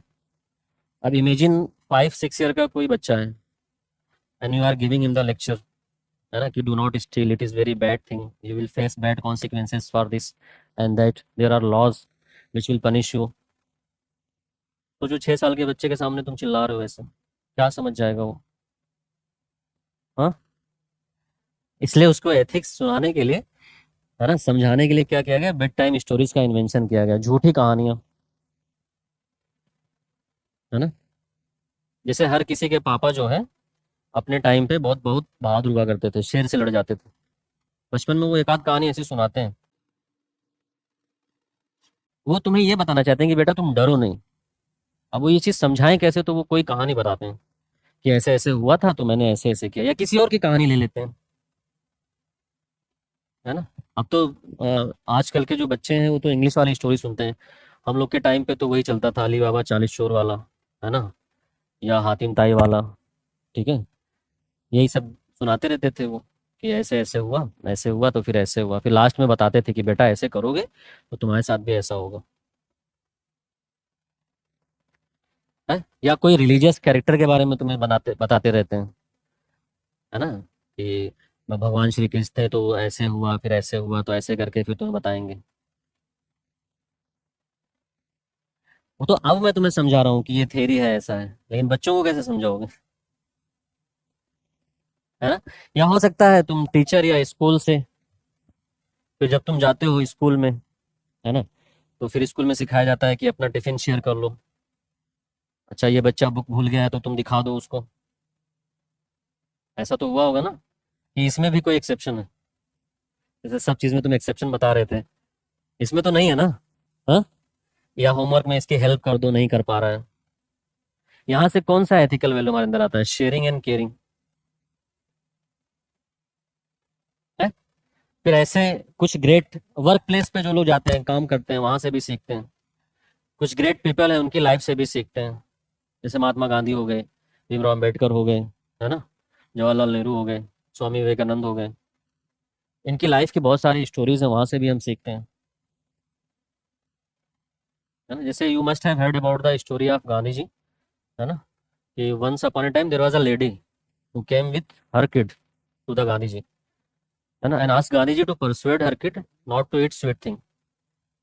तो Gandhi ji said to that lady कि come after 1 week, then I will persuade your child. तो after 1 week that lady came again to Gandhi ji, है ना, and ask him to persuade her kid not to eat sweet. Gandhi ji very simply said कि बेटा do not eat sweet, it is not good for health, and then said to the lady you may go now. So that lady was shocked. This you could have said 1 week ago also. Then why you have taken the 1 week time? If you simply wanted to say that you do not eat sweet, it is not good for health. Then Gandhi said that ki 1 week ago I was also having sweets. Then I do not have the moral authority to persuade your kid ki beta do not eat sweet. Now in 1 week I have left the sweet. Now I have the moral authority to forbid your children not to have sweet. है ना, तो from this story what is proved? कि your action is louder than your preaching. यानी जो तुम कहते हो उससे ज्यादा अच्छा है कि वो करके दिखाओ। तो गांधी जी ने पहले स्वीट खाना खुद बंद किया, फिर एक हफ्ते बाद उस लड़के को बोला कि बेटा तुम भी मत खाओ, है। हाँ, तो ऐसे हम लोगों को सिखाया जाता है कि कहाँ से एथिक्स, ज्योग्राफी से भी एथिक्स होती है। जैसे मेरा नाम तो तुम लोग जानते होगे ना? नहीं, शेड्यूल नहीं आया क्या तुम लोग के पास? हाँ, किसके पास नहीं आया शेड्यूल? क्यों? अच्छा, आज होना है। अच्छा, और किसके पास नहीं आया शेड्यूल? तुम भी न्यू हो, आज ही आए हो? हाँ, अच्छा, और फर्स्ट क्लास है तुम्हारी भी? तुम तीनों की फर्स्ट क्लास है? अच्छा अच्छा, चलो, शेड्यूल में आया होगा। क्या नाम है मेरा? क्या नाम है? फैजुल हक। हाँ, चलो, नाम से मैं मुस्लिम लगता हूँ, है ना। तो हमसे जो बच्चे थोड़ा सा फेमिलियर हो जाते हैं, जैसे अभी तो फर्स्ट डे है, तो तुम लोग थोड़ा हेजिटेट भी कर रहे हो, है ना।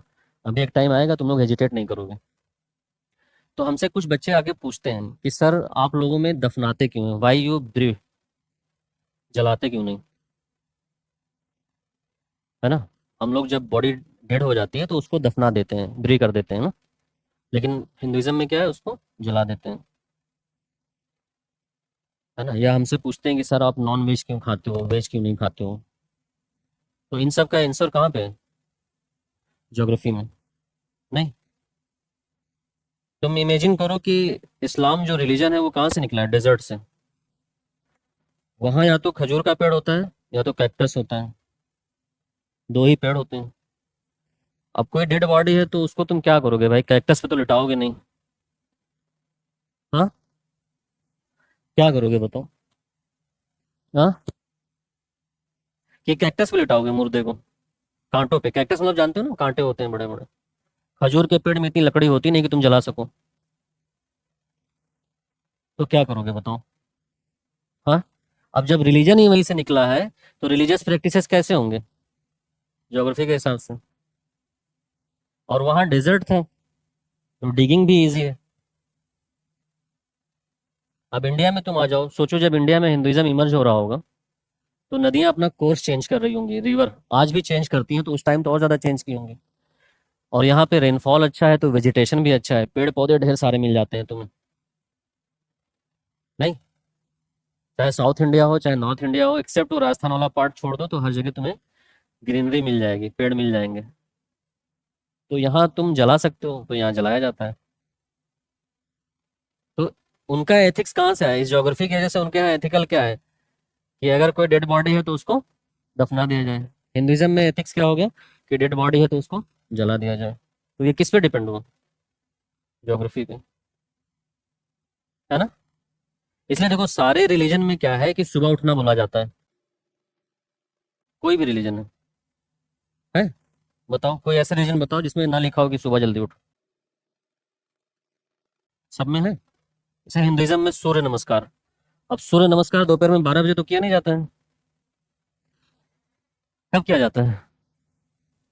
हाँ, सूर्य उदय के टाइम ना, सनराइज के टाइम पे, तो इसके लिए सुबह उठना पड़ेगा। और मुस्लिम्स में क्या है, फजर की नमाज पढ़ लो, उसके लिए भी सुबह उठना पड़ेगा क्योंकि सनराइज से पहले पढ़ना है। तो दोनों रिलीजन में एथिक्स का सोर्स क्या हो गया यहाँ पे, रिलीजन। तो रिलीजन भी एथिक्स का सोर्स होता है, ठीक है। ऐसे हो सकता है तुम कॉस्ट बेनिफिट देखो, वहां से भी तुम एथिक्स सीख सकते हो। जैसे तुमने चोरी किया एक बार, तुम्हें पनिशमेंट मिल गई, तो अगली बार चोरी करने से पहले 100 बार सोचोगे। जैसे इंडिया में लोग इतना ज्यादा क्राइम क्यों करते हैं, स्पेशली जिनके पास पावर है, क्योंकि यहाँ पे पावरफुल लोग पनिश नहीं होते, बहुत कम पनिश होते हैं पावरफुल लोग। जैसे अभी मैंने उस आईएएस ऑफिसर का बताया जो 2021 बैच का है, अब उसको लाइव पकड़ा गया था 10 लाख लेते हुए, लेकिन 1 साल बाद उसको फिर से बहाल कर दिया गया, रिइंस्टेट कर दिया गया। अब वो आगे चल के क्या बहुत ईमानदार ऑफिसर बनेगा, उसको पता चलेगा कि भाई कुछ भी करो ये लोग पनिश नहीं करते, अभी आगे चल के वो करोड़ों की प्रॉपर्टी बना लेगा। तो कॉस्ट बेनिफिट भी एथिक्स का सोर्स है ना। ठीक है, चलो अगला जो तुम्हारा चैप्टर होगा ये 1 यूनिट में पढ़ेंगे। अगला यूनिट है हमारा एटीट्यूड।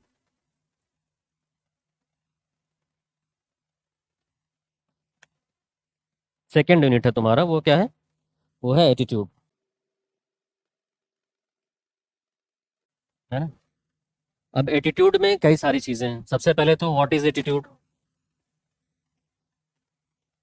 है ना। फिर एटीट्यूड का कंटेंट क्या होता है, एटीट्यूड का स्ट्रक्चर क्या है ना। एटीट्यूड फॉर्मेशन कैसे होता है, एटीट्यूड एंड बिहेवियर एक जैसे हो सकते हैं या एटीट्यूड एंड बिहेवियर अलग अलग हो सकते हैं, है ना। एटीट्यूड का फंक्शन क्या है, ठीक है। मोरल एटीट्यूड क्या होता है एंड पॉलिटिकल एटीट्यूड क्या होता है। ये सारी चीजें किसमें हम लोग पढ़ेंगे, एटीट्यूड में। इसके अलावा यहाँ पे होता है एक और टॉपिक है इसी एटीट्यूड में, वो है bureaucratic attitude versus democratic attitude. ये सारी चीज़ें तुम्हारी सेकेंड यूनिट में है कि एटीट्यूड क्या होता है ना, एटीट्यूड का कंटेंट या स्ट्रक्चर क्या है, एटीट्यूड का रिलेशन क्या है, ये बी मतलब बिहेवियर, क्या एटीट्यूड और बिहेवियर एक जैसा होता है, अलग अलग हो सकता है, एटीट्यूड बनता कैसे है, बनता है या बाय बर्थ होता है,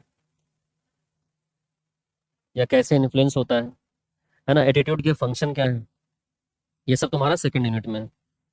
ठीक है, जब ये हो जाता है, इसी एटीट्यूड से रिलेटेड दो टॉपिक और होते हैं सेकेंड यूनिट में, वो है सोशल इन्फ्लुएंस एंड परसुएशन। यार ये रुक रुक के चलता है क्या, देखो ऐसे है क्या ये, हाँ मुझसे नहीं लिखा जा रहा है, मैं लिख नहीं पा रहा हूँ, अच्छा चलो, सोशल इन्फ्लुएंस एंड क्या हुआ, हाँ हाथ के वजह से, ठीक है, हाँ हो सकता है वो ऐसा। चलो ये सारी चीजें हमारी सेकंड यूनिट में हैं। तो सबसे पहले एटीट्यूड क्या होता है बताओ,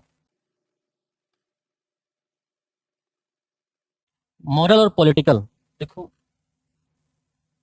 मोरल एंड पॉलिटिकल, और ये है bureaucratic attitude versus democratic attitude, ये लिख लो सब लोग, bureaucratic attitude versus democratic attitude. और फिर ये हो जाएगा, इसी से रिलेटेड दो टॉपिक है, सोशल इन्फ्लुएंस और परसुएशन।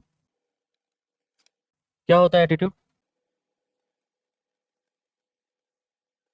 यू मीन की एटीट्यूड एंड बिहेवियर,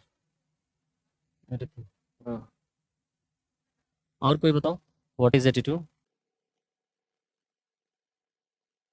तुम लोग सुने हो कभी, बोलना बोलते हो ना कि मुझे एटीट्यूड मत दिखाओ, हाँ, the way you respond is your behaviour,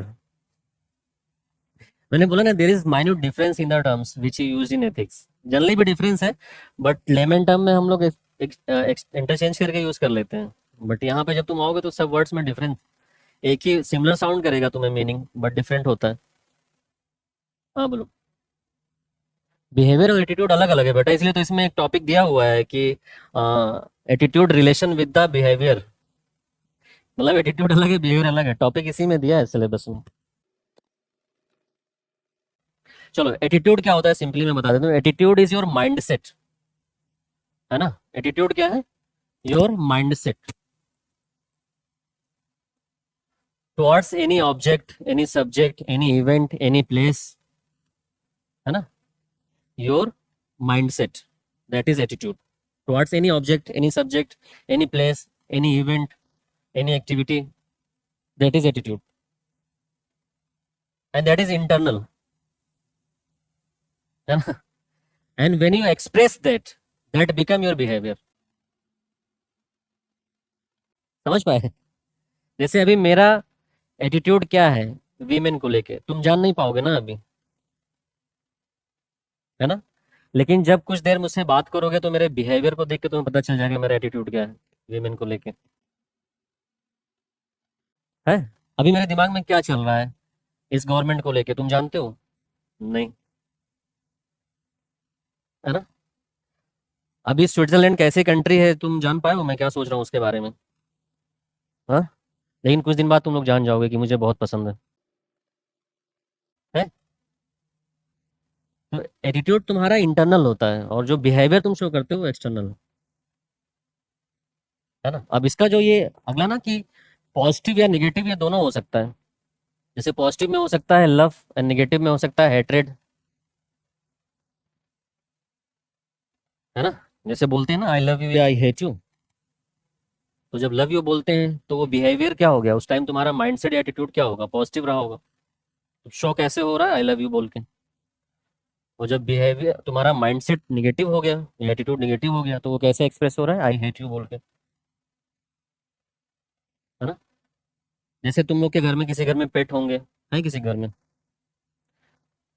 मैं मुझे जनरली अच्छे नहीं लगते, मतलब वाइल्ड एनिमल अगर पेट है तो मुझे अच्छा नहीं लगता, क्योंकि मुझे उस पर भरोसा ही नहीं होता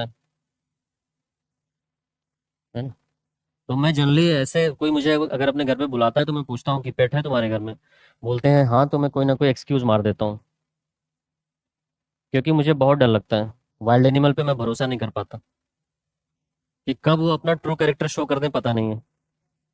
कैसे भी हो, वैक्सीनेटेड होते हैं तब भी। हाँ, बिल्ली वाइल्ड एनिमल थोड़ी है, डॉग है वाइल्ड एनिमल। हाँ हाँ, मैं बोल रहा हूँ वैक्सीनेटेड हो तब भी मुझे नहीं भरोसा होता उन पे, क्योंकि इंडिया के वैक्सीन पे ही भरोसा नहीं रहता है। क्या पता जो वैक्सीन लगा हो वही फेक हो। हाँ, तो अब मेरा एटीट्यूड क्या है, जैसे वाइल्ड एनिमल देखते ही मैं क्या करूंगा, भागते हुए जाऊंगा, उनको गले लगा लूंगा, प्यार करूंगा? नहीं ना। ठीक है, तो मेरा माइंडसेट जो है ना वो फिर बिहेवियर में कन्वर्ट होता है। इसलिए एटीट्यूड तुम्हारा इंटरनल है, बता नहीं सकते हो तुम। अच्छा, तुम मेरे बारे में अभी क्या सोच रहे हो मुझे कैसे पता चलेगा? लेकिन जब अभी 10-15 दिन की क्लास होगी तो मुझे आइडिया लग जाएगा कि what you think about me by observing your behaviour, है ना। और एटीट्यूड का जो ये स्ट्रक्चर है या कंटेंट है वो 3 तरह से होता है। इसको कैप मॉडल भी बोला जाता है ना। या कहीं कहीं पे ABC मॉडल भी लिखा रहता है। इसको बोलते हैं कॉग्निशन, अफेक्टिव और बिहेवियर। तो तुम्हारा ये जो बिहेवियर हुआ ना, वो तुम्हारे इसी एटीट्यूड का एक पार्ट होता है। इन्हीं 3 से मिलके ये तीनों एक दूसरे को अफेक्ट करते हैं। कॉग्निशन का मतलब होता है तुम्हारा नॉलेज क्या है, या तुम्हारा थॉट क्या है। अफेक्टिव का मतलब होता है तुम्हारा इमोशन या तुम्हारी फीलिंग क्या है। और बिहेवियर का मतलब होता है तुम्हारा एक्शन क्या है। तीनों मिला के फिर वो एटीट्यूड बोलते हैं उसको। ठीक है, और ये तीनों एक दूसरे को अफेक्ट करते हैं। जैसे फॉर एग्जाम्पल, तुम जैसे मान लेते हैं कोई भी चीज, जैसे मान लो स्नेक या मान लो स्मोकिंग। अब तुम्हारा कॉग्निशन क्या है कि स्नेक जो होता है ये पॉइजनस है, स्मोकिंग क्या है, ये भी पॉइजनस है। अगर तुम्हारा नॉलेज ये बोलता है तो तुम्हारा जो इमोशन या फीलिंग होगा इस स्नेक को लेके क्या होगा, लव या फियर? फियर। तुम्हारा एक्शन क्या होगा? You will run away when ever you will see snake. नहीं, अगर तुम्हें नॉलेज आ गई कि ये स्नेक है, अगर if that snake will bite then it may result in your death, तो उस स्नेक को लेके तुम्हारे माइंड में क्या जो फीलिंग या अफेक्टिवनेस तुम्हारा होगा वो क्या होगा, इमोशन, फियर ही तो डेवलप होगा। हाँ, और फिर एक्शन क्या होगा तुम्हारा, when ever you will see snake you will run away. जैसे तुम्हें पता है कि स्मोकिंग किल्स, है ना, तो स्मोकिंग के लिए क्या होगा तुम्हारे माइंड में, क्या होगा, हेट्रेड, तो यू विल नेवर ट्राई, कभी नहीं पियोगे। है, ये सब का यूज कहाँ पे किया जाता है, एडवर्टीजमेंट में भी किया जाता है आजकल, है ना। इसी का यूज तुम्हारा, सबसे पहले नॉलेज या कॉग्निशन चेंज किया जाता है एडवर्टीजमेंट करके। जैसे तुमने एडवर्टीजमेंट में देखा होगा, है ना, कि ये डिटॉल सॉप है, इससे 99.99% जर्म्स किल हो जाते हैं। वो ऐसा थोड़ी बताते हैं कि इससे 0.1% जर्म तभी बचे रहते हैं। हाँ हाँ, बोलो। हाँ हाँ हाँ हाँ, यही तो है अगला टॉपिक हमारा, कि एटीट्यूड और बिहेवियर क्या हमेशा एक जैसा होता है या अलग अलग, मतलब नॉट इक्वल लिखा है मैंने, इतना तो समझ जाते हो ना लिखने के हिसाब से, इसका मतलब नॉट इक्वल है। क्या लिख रहे हो तुम, सेम? अरे लिखो भाई। यही तो अभी हमें डिस्कस करना है कि क्या एटीट्यूड और बिहेवियर हमेशा एक जैसा होगा, या एटीट्यूड और बिहेवियर जो है वो अलग अलग भी होता है ना। जैसे वो बोलते हैं डेंटिस्ट का सुझाया नंबर 1 ब्रांड ब्रांड सेंसोडाइन। देखो सबको पता है ना, मेरे बोलते ही सेंसोडाइन बोल रहे हो तुम लोग, है ना। तो तुम्हारा नॉलेज क्या हो गया कि अरे ये डेंटिस्ट का सुझाया नंबर 1 ब्रांड है। उसके लिए इमोशन क्या डेवलप हुआ, लव। फिर तुम्हारी एक्टिविटी क्या है, परचेज करना, उसको वही तुम खरीद लाते हो, है ना। तो ये अभी हम लोग और डिटेल में पढ़ेंगे इसको, है ना। फिर देखो इसमें एक चीज़ है कि क्या एटीट्यूड लर्न होता है या एटीट्यूड बाय बर्थ होता है। हो सकता है कुछ लोगों में बाय बर्थ हो, चांसेस होते हैं, लेकिन मोस्ट ऑफ द केसेस में एटीट्यूड भी, जैसे एथिक्स और वैल्यू लर्न होती है वैसे एटीट्यूड भी लर्न करते हैं, है ना। जैसे तुम लोग छोटे रहे होगे तो तुम्हारे घर पे रिलेटिव्स आए होंगे, तो मम्मी ने कहा होगा बेटा डांस करके दिखाओ, हाँ, या पोएम सुनाओ, बोला होगा ना, जरूर बोला होगा, है ना। या इनको बेटा टेबल सुना देना, अच्छा बेटा इनको वो जानी जानी यस पापा वाला सुनाओ, रिंगा रिंगा रोजेस, ये सब पता नहीं क्या क्या करवाते थे बचपन में, हाँ। फिर अगर तुम्हारे रिलेटिव अच्छे थे और तुम्हें 150 देके गए, तो अब अगली बार तुम सोचते थे कि रिलेटिव आए और मम्मी बोले कब कि हम सुना दें। और अगर तुम्हारे रिलेटिव थोड़ा कंजूस टाइप के हुए तो तुम ये सोचेगा अरे यार ये जल्दी जाए, नहीं तो अभी मम्मी मुझसे जॉनी जॉनी यस पापा सुनवाएंगे। होता है ऐसा कि नहीं। इसमें भी एक्सेप्शन नहीं होगा, ये मत बोलना सर मेरे साथ नहीं हुआ है, सबके साथ हुआ है ये। हो सकता है इंग्लिश वाले में ना सही, अगर तुम उर्दू का कुछ जानते होगे या तुमसे पूछेंगे बेटा इनको गायत्री मंत्र सुनाना या गणेश आरती सुनाना, तो और तुम सुना देते हो, या उनसे पूछते हैं चलो इनको सोने की दुआ सुनाओ, है ना। फिर तुम्हारे रिलेटिव अरे वाह बेटा शाबाश ये लो चॉकलेट खा लेना। तुम्हारा एटीट्यूड वहां से बनता है कि जब तुम्हें किसी चीज के लिए अवार्ड किया जाता है, वो रिइंफोर्स होता है, वही बाद में तुम्हारा एटीट्यूड बन जाता है। और जब किसी चीज के लिए पनिश किया जाता है तो तुम्हारा माइंड उसको रिइंफोर्स नहीं करता है, फिर तुम उसको निगेट कर देते हो, है ना। हाँ, जैसे बचपन में मम्मी ने बोला होगा बेटा ये आग है इसके पास मत जाना, लेकिन तुम शायद थोड़ा नॉटी टाइप के रहे होगे, माने नहीं होगे। अगर गलती से एक आध बार कहीं जल गए होगे तो कोई ऐसे माचिस भी जला रहा होगा तो दूर भागोगे,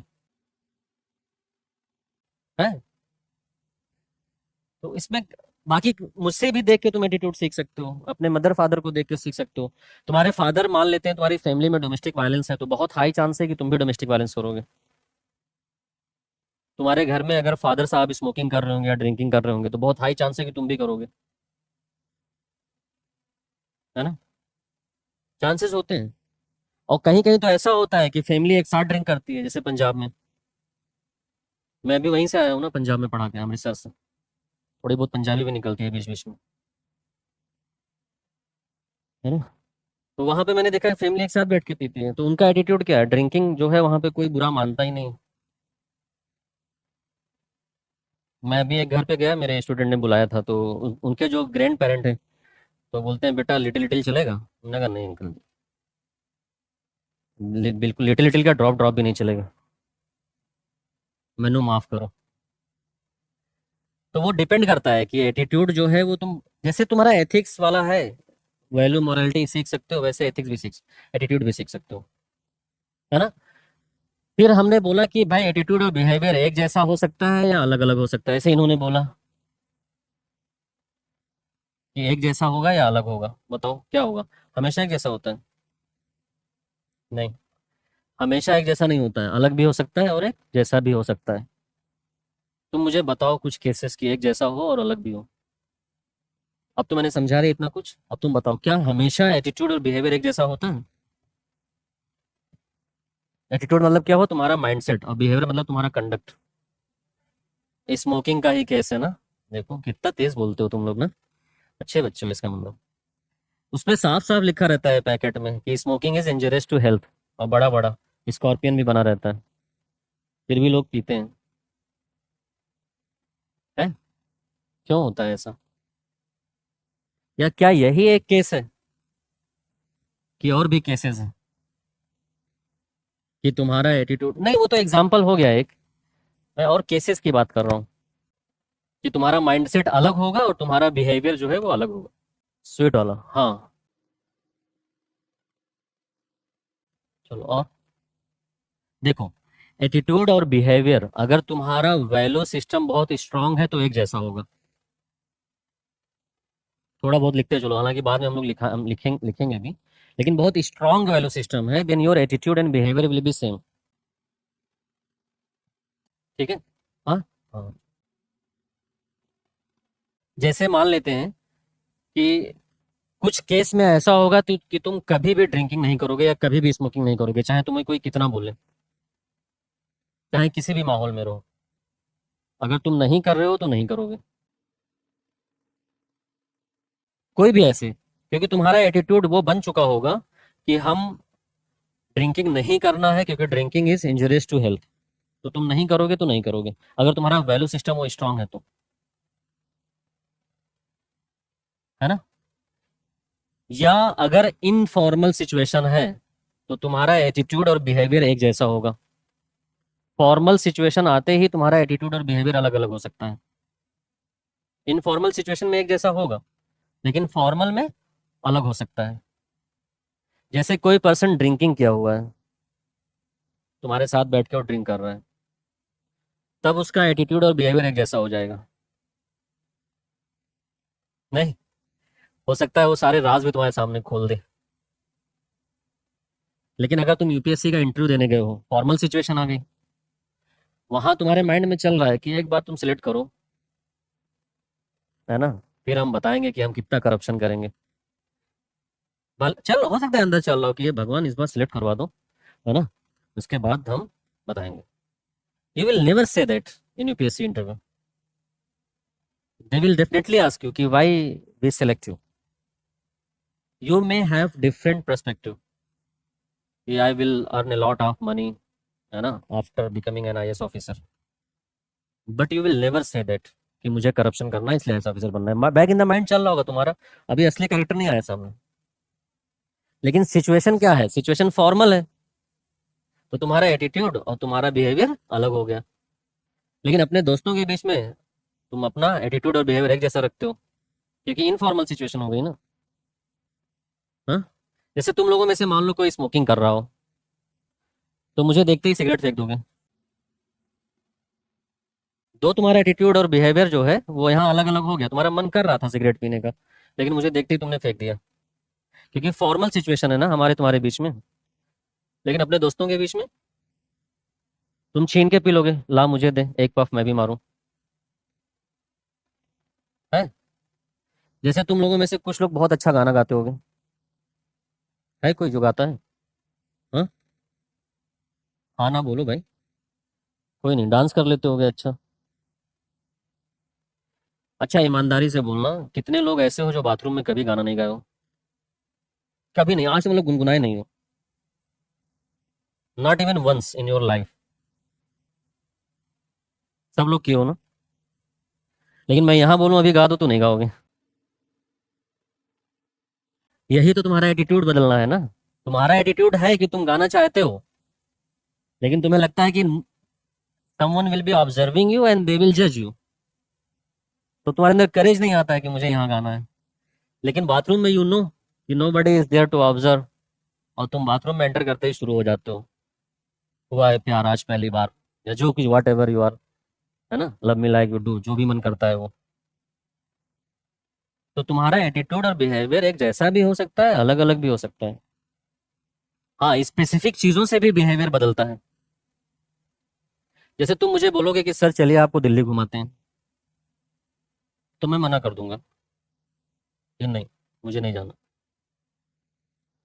लेकिन तुम मुझे बोलो सर चलिए आपको स्विट्जरलैंड घुमाते हैं, तो भी मैं क्लास बंद करके चला जाऊंगा, है ना। जैसे मैं अभी लंच करके आया हूँ, तुम अभी बोलो कि सर ये आप खा लीजिए, तो मैं मना कर दूंगा। लेकिन तुम बोलो कि सर ये बिरयानी आप खा लीजिए, तो इवन आफ्टर हैविंग लंच, है ना, मैं वो खा लूंगा। ऐसा तुम्हारा भी होगा कुछ। जैसे मान लेते हैं फॉर एग्जांपल तुम्हारा कोई बहुत फेवरेट चीज़ है ना, जैसे कुछ भी मान लेते हैं, तुम पिज्ज़ा खाते हो, है ना, मान लो चीज़ केक खाते हो, या कोई चॉकलेट खाते हो जो तुम्हें बहुत पसंद है। तो अगर नॉर्मली मैं तुमसे बोलूँ, जैसे मैं तुमसे बोलूँ तुम्हारा फेवरेट मान लेते हैं कि कोई मान लो चीज़ केक तुम्हारा फेवरेट है, अब मैं नॉर्मल बोलूँ कि चलो कुछ मीठा खाते हैं, तो तुम मना कर दोगे। लेकिन मैं बोलूँ चलो चीज़ केक खाते हैं, तो हो सकता है खाने के बाद फिर खा लो। तो एटीट्यूड और बिहेवियर किस पर डिपेंड करता है? इन सारी चीज़ों पे, कि फॉर्मल कंडीशन है या इनफॉर्मल कंडीशन है, तुम्हारा वैल्यू सिस्टम कैसा है। जैसे अभी तुमने देखा होगा ना, कुछ लोग पार्टी बदल रहे हैं, देखा है, उसका भी एग्जांपल ले सकते हो कि उनका वैल्यू सिस्टम स्ट्रांग नहीं है ना, तो उनका एटीट्यूड और बिहेवियर अलग है। अभी 1 महीना पहले वो लोग दीदी दीदी कर रहे थे, अभी वो डिफेक्ट करके कह रहे हैं कि नहीं दीदी में ये कमी है, ये कमी है, ये बुराई है, उनको कुछ नहीं आता है। तो उनका एटीट्यूड पहले से ही ऐसा था, लेकिन उनको वो सिचुएशन नहीं मिली। अब सिचुएशन मिली, उनका एटीट्यूड और बिहेवियर एक जैसा हो गया। उनका एटीट्यूड क्या था कि भाई I will live with power only, I can not survive without power. Power एक बार हाथ से गई, दूसरे वाले में चले आए, है ना। ऐसे होता है। अगला हम देखेंगे इसमें फंक्शन ऑफ एटीट्यूड क्या है, कि कोई किसी तरह का एटीट्यूड डेवलप क्यों करता है, उसका क्या फंक्शन है। इसमें भी कई तरह के हैं। जैसे इसमें सबसे पहले एक होता है यूटिलिटेरियन। यूटिलिटेरियन मतलब कि यूटिलिटी क्या है उस एटीट्यूड की, उस हिसाब से तुम एटीट्यूड बना लेते हो, जिस हिसाब से यूटिलिटी होती है। फॉर एग्जाम्पल अगर तुम मान लेते हैं कि जनरल कैटेगरी के एस्पायरेंट हो, तो बहुत ज़्यादा चांस है कि तुम रिजर्वेशन का अपोज करोगे। अगर तुम किसी कैटेगरी के एस्पायरेंट हो तो बहुत ज़्यादा चांस है कि तुम हमेशा रिजर्वेशन को सपोर्ट करोगे। तो ये तुम्हारा एटीट्यूड कैसे बना, यूटिलिटी को लेके। तुम बहुत रिच हो, है ना, तुम्हारे पास बहुत प्राइवेट प्रॉपर्टी है, तो तुम नेशनलाइजेशन को कभी सपोर्ट नहीं करोगे। बहुत कम चांस है कि तुम सपोर्ट करो, क्योंकि नेशनलाइजेशन होगा तो तुम्हारी प्राइवेट प्रॉपर्टी क्या है, वो भी पब्लिक प्रॉपर्टी बन जाएगी। जो तुमने एम्पायर खड़ा किया है वो क्या होगा, पब्लिक प्रॉपर्टी में कन्वर्ट हो जाएगा। हाँ, लेकिन तुम बहुत पुअर हो तो तुम हमेशा बोलोगे अरे नेशनलाइज कर देना चाहिए सब कुछ। अगर तुम्हारे पास प्राइवेट प्रॉपर्टी ज़्यादा है तो तुम कैपिटलिज्म को सपोर्ट करोगे या सोशलिज्म को। तो एटीट्यूड कैसे बना, यूटिलिटी से। ऐसे एटीट्यूड का अगला जो फंक्शन होता है वो होता है सोशल फंक्शन। सोशल मतलब कि सोशल एक्सेप्टेंस जिससे होता है तुम्हारा एटीट्यूड वैसे बन जाता है ना। जैसे देखो कुछ लोग, कुछ लोग क्या मोस्टली, जैसे मैं अभी वाघा बॉर्डर गया था, है ना, तो मैंने अपने दोनों गालों पे तिरंगा बनवा लिया और एक कैप खरीदा तिरंगे वाला और लगा लिया, है ना। हालांकि मेरे अंदर पैट्रियोटिज्म भी है, लेकिन वहां जाके मैंने क्या देखा कि सब लोग लगवा रहे हैं वाघा बॉर्डर पे, तो मैंने भी लगवा लिया। मुझे लगा अरे यार सब लोग, तो मेरा एटीट्यूड वहां जाके क्या बना, वहां पे सोशल एक्सेप्टेंस क्या है कि हर कोई तिरंगा लगवा रहा था। यहाँ जैसे तुम मैच देखने जाते हो तो लगवा लेते हो, ऐसे तुम देखे होगे कि इंडिपेंडेंस डे पे हर कोई तिरंगे का स्टेटस लगाता है ऑलमोस्ट। सोशल एक्सेप्टेंस मिलती है ना इससे। तो तुम्हारा एटीट्यूड वैसे बनता है जैसे तुम्हारा सोसाइटी में एक्सेप्टेंस है। जैसे कुछ लोग भंडारा करवाते हैं, कुछ का तो रिलीजियस पर्पज होता है, कुछ लोगों को ये रहता है कि हम भंडारा करवाएंगे या जगराता करवाएंगे, या कुछ लोग जैसे मुस्लिम लोग जलसा करवाते हैं, है ना। तो उनको क्या लगता है ये सब करवाने से सोसाइटी में उनका एक्सेप्टेंस बढ़ेगा, तो उनका एटीट्यूड ऐसे बन गया है कि ये करवाना है ना। जैसे मैं लास्ट टाइम जब यहाँ पढ़ाने आया था उधर हिंदी मीडियम वालों को, है ना, शायद तुम लोगों में से कुछ लोगों ने देखा भी हो मुझे, देखे हो कि फर्स्ट टाइम देख रहे हो। हाँ, देखे हो, चलो कुछ लोग देखे होंगे, मतलब जो यहाँ पढ़ रहे होंगे। बगल में मैं हिंदी मीडियम वालों को पढ़ाने के लिए आया था अभी कुछ दिन पहले, है ना। उसके पहले भी मैं उन लोगों को एक बार आया था पढ़ाने। तुम लोगों को तो फर्स्ट टाइम पढ़ा रहा हूँ मैं, पिछली बार टाइम नहीं मिल पाया था मुझे। तो मैं फरवरी के टाइम पे यहाँ था, तो मैंने देखा कि दिल्ली में कई जगह पे टेडी बियर बिक रहे हैं और लोग खरीद रहे हैं। जो लोग नहीं खरीद रहे हैं उनका ब्रेकअप हो जा रहा है। ऐसा क्यों हो रहा है, सोशल एक्सेप्टेंस। भाई तुम चार लोगों के साथ रह रहे हो और तुमने ये बोला कि अच्छा हाँ वो मेरे बॉयफ्रेंड ने या मेरे हस्बैंड ने मुझे टेडी गिफ्ट किया है। अब सोचो उसमें से कोई एक ऐसा हो जिसके ना गिफ्ट मिला हो, तो उसको क्या लगेगा, पिटी फील करोगे ना कि अच्छा हाँ इसको तो कुछ नहीं मिला। तो अगले बार फोन जाएगा कि टेडी बियर कल चाहिए तो चाहिए, चाहे जहां से लेके आओ। क्या है ये, सोशल एक्सेप्टेंस, है ना। अगला इसमें आता है ईगो डिफेंस। ईगो डिफेंस, हम कुछ एटीट्यूड ऐसा रखते हैं जिससे हम अपने ईगो को डिफेंड कर सकें।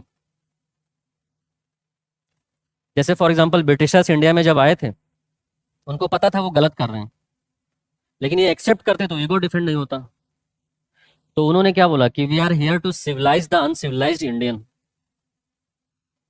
यही तो बोल रहे थे, व्हाइट मेन्स बर्डन या व्हाइट मेन सुप्रीमेसी, यही तो है।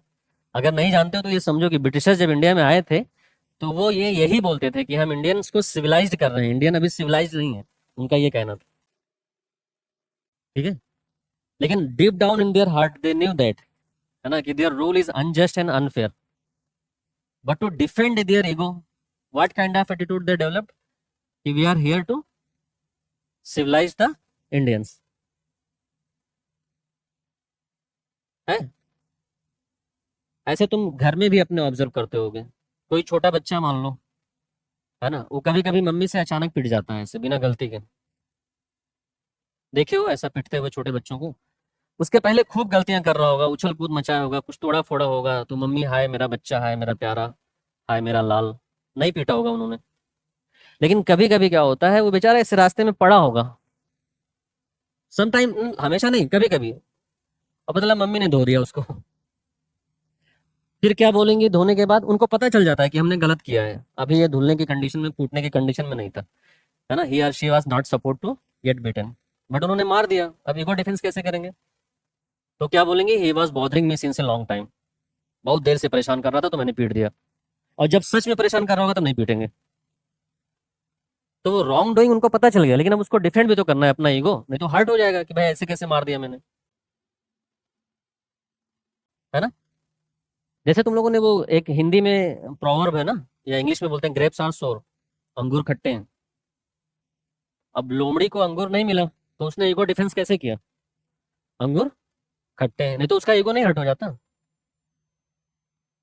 हाँ, जैसे मैंने आईएएस का एग्जाम दिया, मैं सेलेक्ट नहीं हुआ, तो अब मैं ईगो डिफेंस, भाई हर्ट होगा ना मुझे, मैंने 2 इंटरव्यू दिए, मैं सेलेक्ट नहीं हो पाया, तो मुझे हर्ट होता ना, तो मैं उसको कैसे डिफेंड करूंगा कि अरे अच्छा हुआ आईएएस नहीं बने, बहुत करप्ट होते हैं।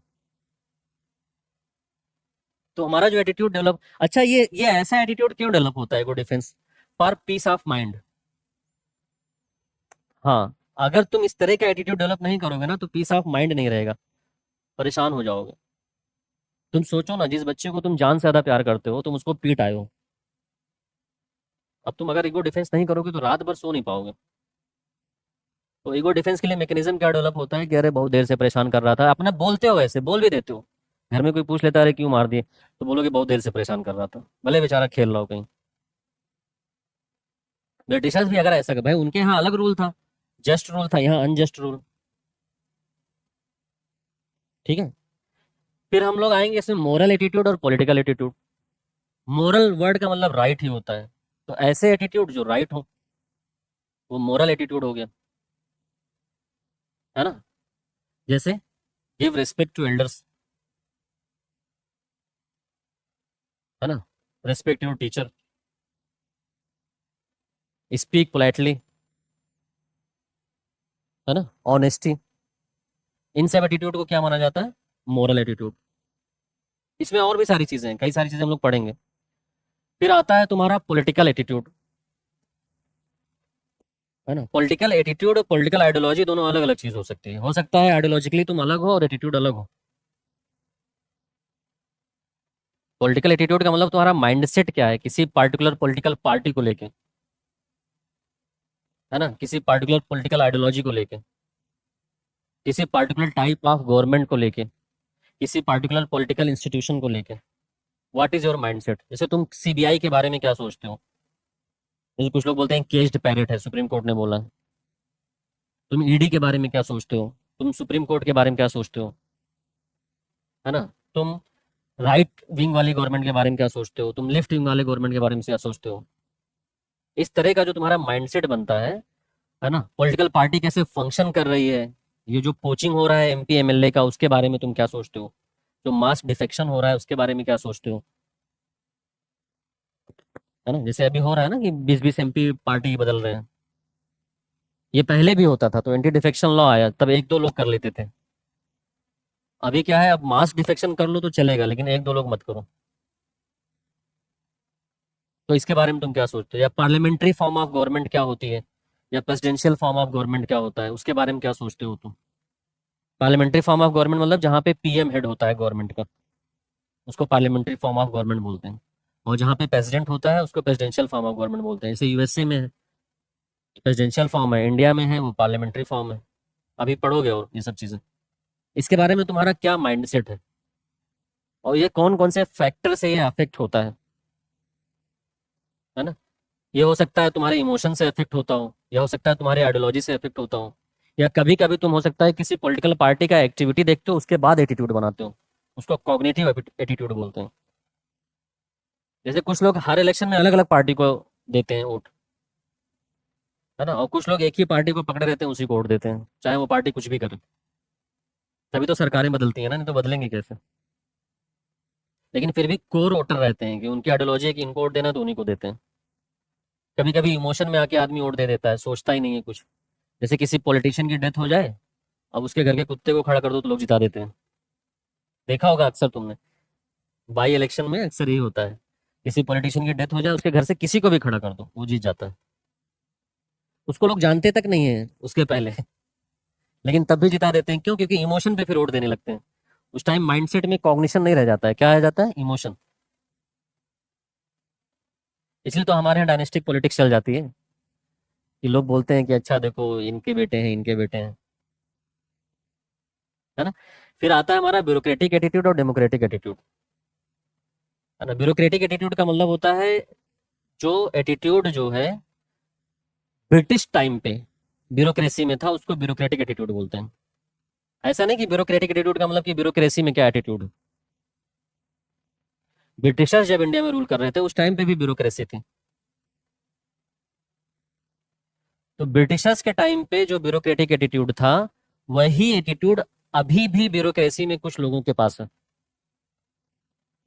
जैसे ब्रिटिश के टाइम पे अगर तुमसे मैं पूछूं कि जब ब्रिटिशर्स इंडिया में रूल कर रहे थे तो एटीट्यूड कैसा रहा होगा, क्या वो डिसेंट्रलाइजेशन पे फोकस करेंगे या सेंट्रलाइजेशन पे फोकस करेंगे? ब्रिटिश के टाइम पे बोलो, ब्रिटिश गवर्नमेंट रही होगी तो उस टाइम पे ब्यूरोक्रेसी क्या चाह रही होगी, कि सेंट्रलाइज्ड हो पावर या पावर डिसेंट्रलाइज हो, सब में बटा हो, सेंट्रलाइज्ड हो। अभी भी ब्यूरोक्रेसी में कुछ लोगों के पास ये एटीट्यूड है, उसको ब्यूरोक्रेटिक एटीट्यूड बोलते हैं, है ना। ब्रिटिश के टाइम पे ब्यूरोक्रेट्स क्या चाहते होंगे, कि एडमिनिस्ट्रेशन में सिक्रेसी हो या ट्रांसपेरेंसी हो। बोलो, कि एडमिनिस्ट्रेशन बहुत सीक्रेट मैनर में कैरी किया जाए, कि उसमें ट्रांसपेरेंट हो, कि पब्लिक को बताया जाए ये हो रहा है। ब्रिटिश टाइम पे क्या रहा होगा? सिक्रेसी रहा होगा। वही चीज अभी भी कुछ ब्यूरोक्रेट्स में है, वो हो गया ब्यूरोक्रेटिक एटीट्यूड। लेकिन जो चेंज कर लिए, जैसे कुछ लोगों में है कि नहीं भाई, गवर्नमेंट या एडमिनिस्ट्रेशन शुड बी ट्रांसपेरेंट, तो ये क्या हो गया? डेमोक्रेटिक एटीट्यूड हो गया। अच्छा, ब्रिटिश के टाइम पे क्या रहा होगा? टॉप डाउन अप्रोच, या टॉप टू बॉटम अप्रोच, या bottom to top. British rule कर रहे हैं इंडिया में, सोचो क्या रहा होगा। टॉप से वो लोग कुछ बनाए और उसको बॉटम तक पहुंचा दिए, इस तरह का एटीट्यूड रहा होगा। वायसराय ने जो कर दिया सब वही मानना है।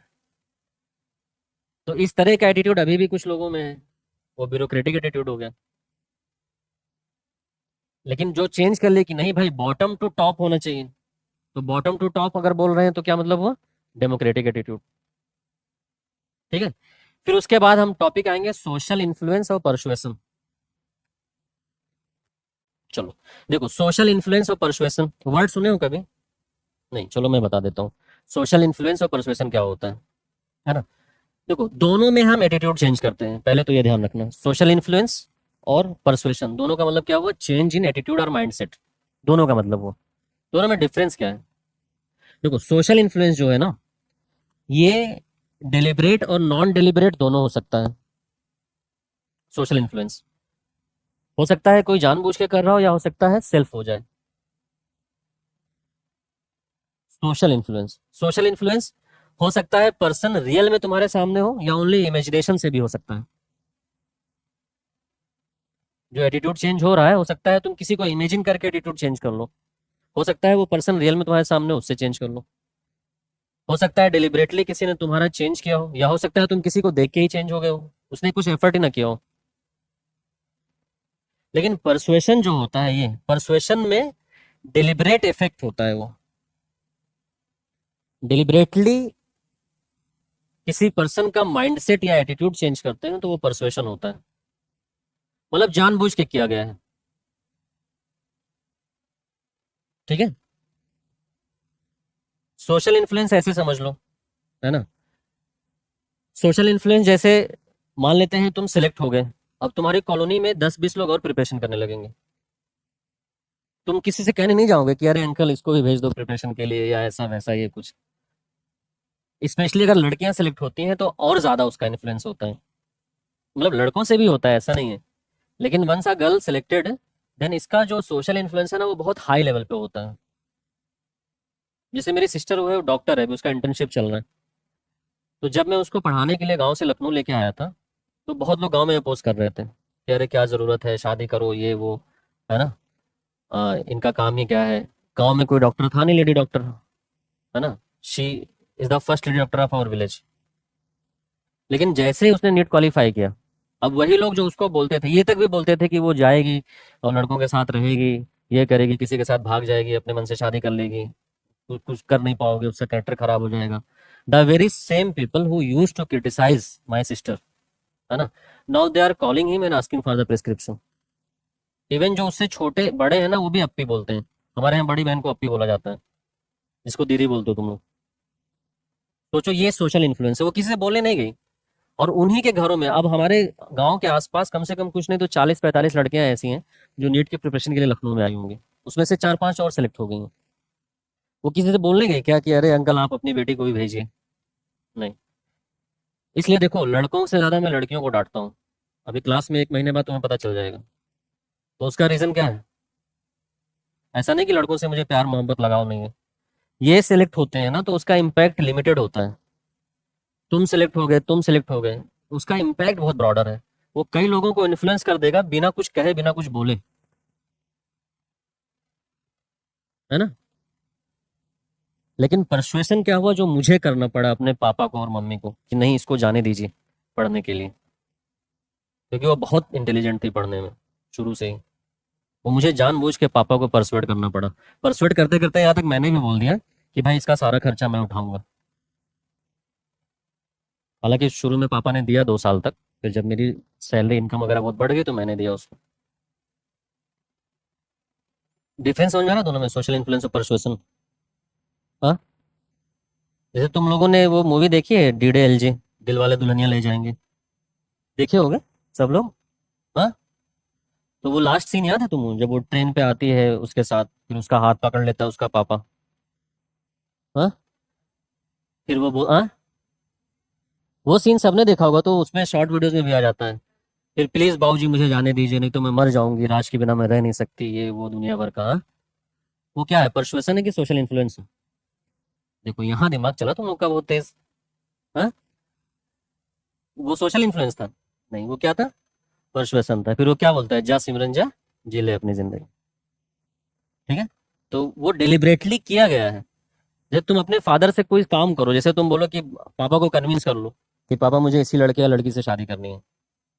पापा तुम्हारे लव मैरिज के बहुत अगेंस्ट है, लेकिन तुमने उनको डिलिबरेटली कन्विंस किया कि नहीं यही आपका दामाद है, यही आपकी बहू है, इसके अंदर ये अच्छाई है ना, सर्वगुण संपन्न जिसको बोलते हैं, है ना, संस्कारी शालीन जो भी बोलते हो ऐसे। अब तुम्हारे पापा अगर मान गए तब वो परसुएशन है। लेकिन अगर पापा ने देखा कि भाई अगल बगल लोग लव मैरिज कर रहे हैं और सक्सेसफुल भी है, तो वो क्या हो गया, सोशल इन्फ्लुएंस। जैसे मेरी बहन को देख के लोगों ने अपनी लड़कियों को बाहर पढ़ने के लिए भेजा, वो क्या हो गया, सोशल इन्फ्लुएंस। ठीक है, जैसे तुम लोग हनुमान जी के बारे में जानते हो, हनुमान जी लंका पार करने से डर रहे थे, जानते होगे? हाँ, नहीं जानते हो? अरे हनुमान जी जब लंका पार करना था तब बहुत डर रहे थे, है ना। तो फिर क्या हुआ, कौन आया कैरेक्टर में? हाँ, कौन आया, वही तो, कौन आया? हाँ, नहीं नहीं, वो तो डर, वो तो जा ही नहीं रहे थे उधर। जामवंत, उन्होंने वो आए और हनुमान जी से बोले अरे तुम बचपन में सूरज निकल गए थे, ये तो फिर भी लंका है। हनुमान जी कहे अच्छा ऐसा क्या है, चलो हम भी चलते हैं। तब वो माने। तो ये परसुएशन है कि सोशल इन्फ्लुएंस है? परसुएशन। तो माइथोलॉजिकल कैरेक्टर से भी तुम्हें एग्जाम्पल लिखने हैं, ऐसा नहीं कि हिस्ट्री पॉलिटी ज्योग्राफी से ही। माइथोलॉजी में भी तुमने कुछ पढ़ा है वो भी लिखो। तो उन्होंने वो आए और हनुमान जी को उनके पावर को फील कराया, है ना। वो बचपन में हनुमान जी सूरज को निकल गए थे, ये उनको एहसास दिलाया कि तुम्हारे अंदर इतनी शक्ति है और तुम डर रहे हो लंका जाने से। तो पूरी पूरी कहानी नहीं लिखनी है, बस ऐसे लिखना है, for example Jamwant persuaded the lord Hanuman to go to defeat the Ravan in Lanka. बस इतना एक लाइन लिखना है, लेकिन पूरी स्टोरी जानोगे तब समझ पाओगे कि वो परसुएशन है या सोशल इन्फ्लुएंस है। कुछ पूछना है अभी जितना मैंने बताया उसमें से? अगर आप दिल्ली जैसे शहर में बजट में आईएएस की तैयारी करना चाहते हैं तो इस वीडियो को एंड तक जरूर देखें। ये है बनो आईएएस। इसको रन करने वाले हैं UPSC qualified ex civil servant and Jamia RC alumni. यहाँ की फैकल्टी को ना केवल यूपीएससी एग्जाम का एक्सपीरियंस है बल्कि पढ़ाने का भी सालों का एक्सपीरियंस है। ये एक्सपर्ट फैकल्टी हर टॉपिक को अच्छे से एक्सप्लेन करते हैं, उसके बाद हर टॉपिक को डिक्टेट करते हैं ताकि आपके पास अपने खुद के हैंड रिटन नोट्स हो। साथ ही क्लास में प्रीलिम्स और मेंस के प्रीवियस ईयर क्वेश्चन को सॉल्व किया जाता है और डिस्कस भी किया जाता है। यहाँ पे आपको सिविल सर्वेंट्स जैसे कि आईएएस, आईआरएस और एक्स सिविल सर्वेंट्स साथ के साथ जामिया आरसी के एलुमनाई आपको पर्सनल मेंटरशिप देते हैं। डेली आंसर राइटिंग जो कि सारे टॉपर्स रिकमेंड करते हैं, इस पर यहाँ पे बहुत फोकस किया जाता है जो कि बाकी कोचिंग्स में नहीं होता है। इसके साथ ही आपको मिलती है प्रीलिम्स और मेंस की टेस्ट सीरीज जो आपको एग्जाम के लिए रेडी करती है। यहाँ के अगर हाईलाइट्स की बात करें तो स्मॉल बैच साइजेस जिसमें 60 स्टूडेंट्स होते हैं और जीएस कोर्स के साथ आपको ऐसे और सीसाइड की क्लासेस भी होती है जिसके लिए आपको अलग से पे करने की जरूरत नहीं है। और ये लोकेटेड है सुखदेव विहार मेट्रो स्टेशन के बिल्कुल सामने। तो देर किस बात की, आज ही स्टार्ट करें और अपने यूपीएससी के सपने को साकार करें। थैंक यू फॉर वॉचिंग बनो आईएएस।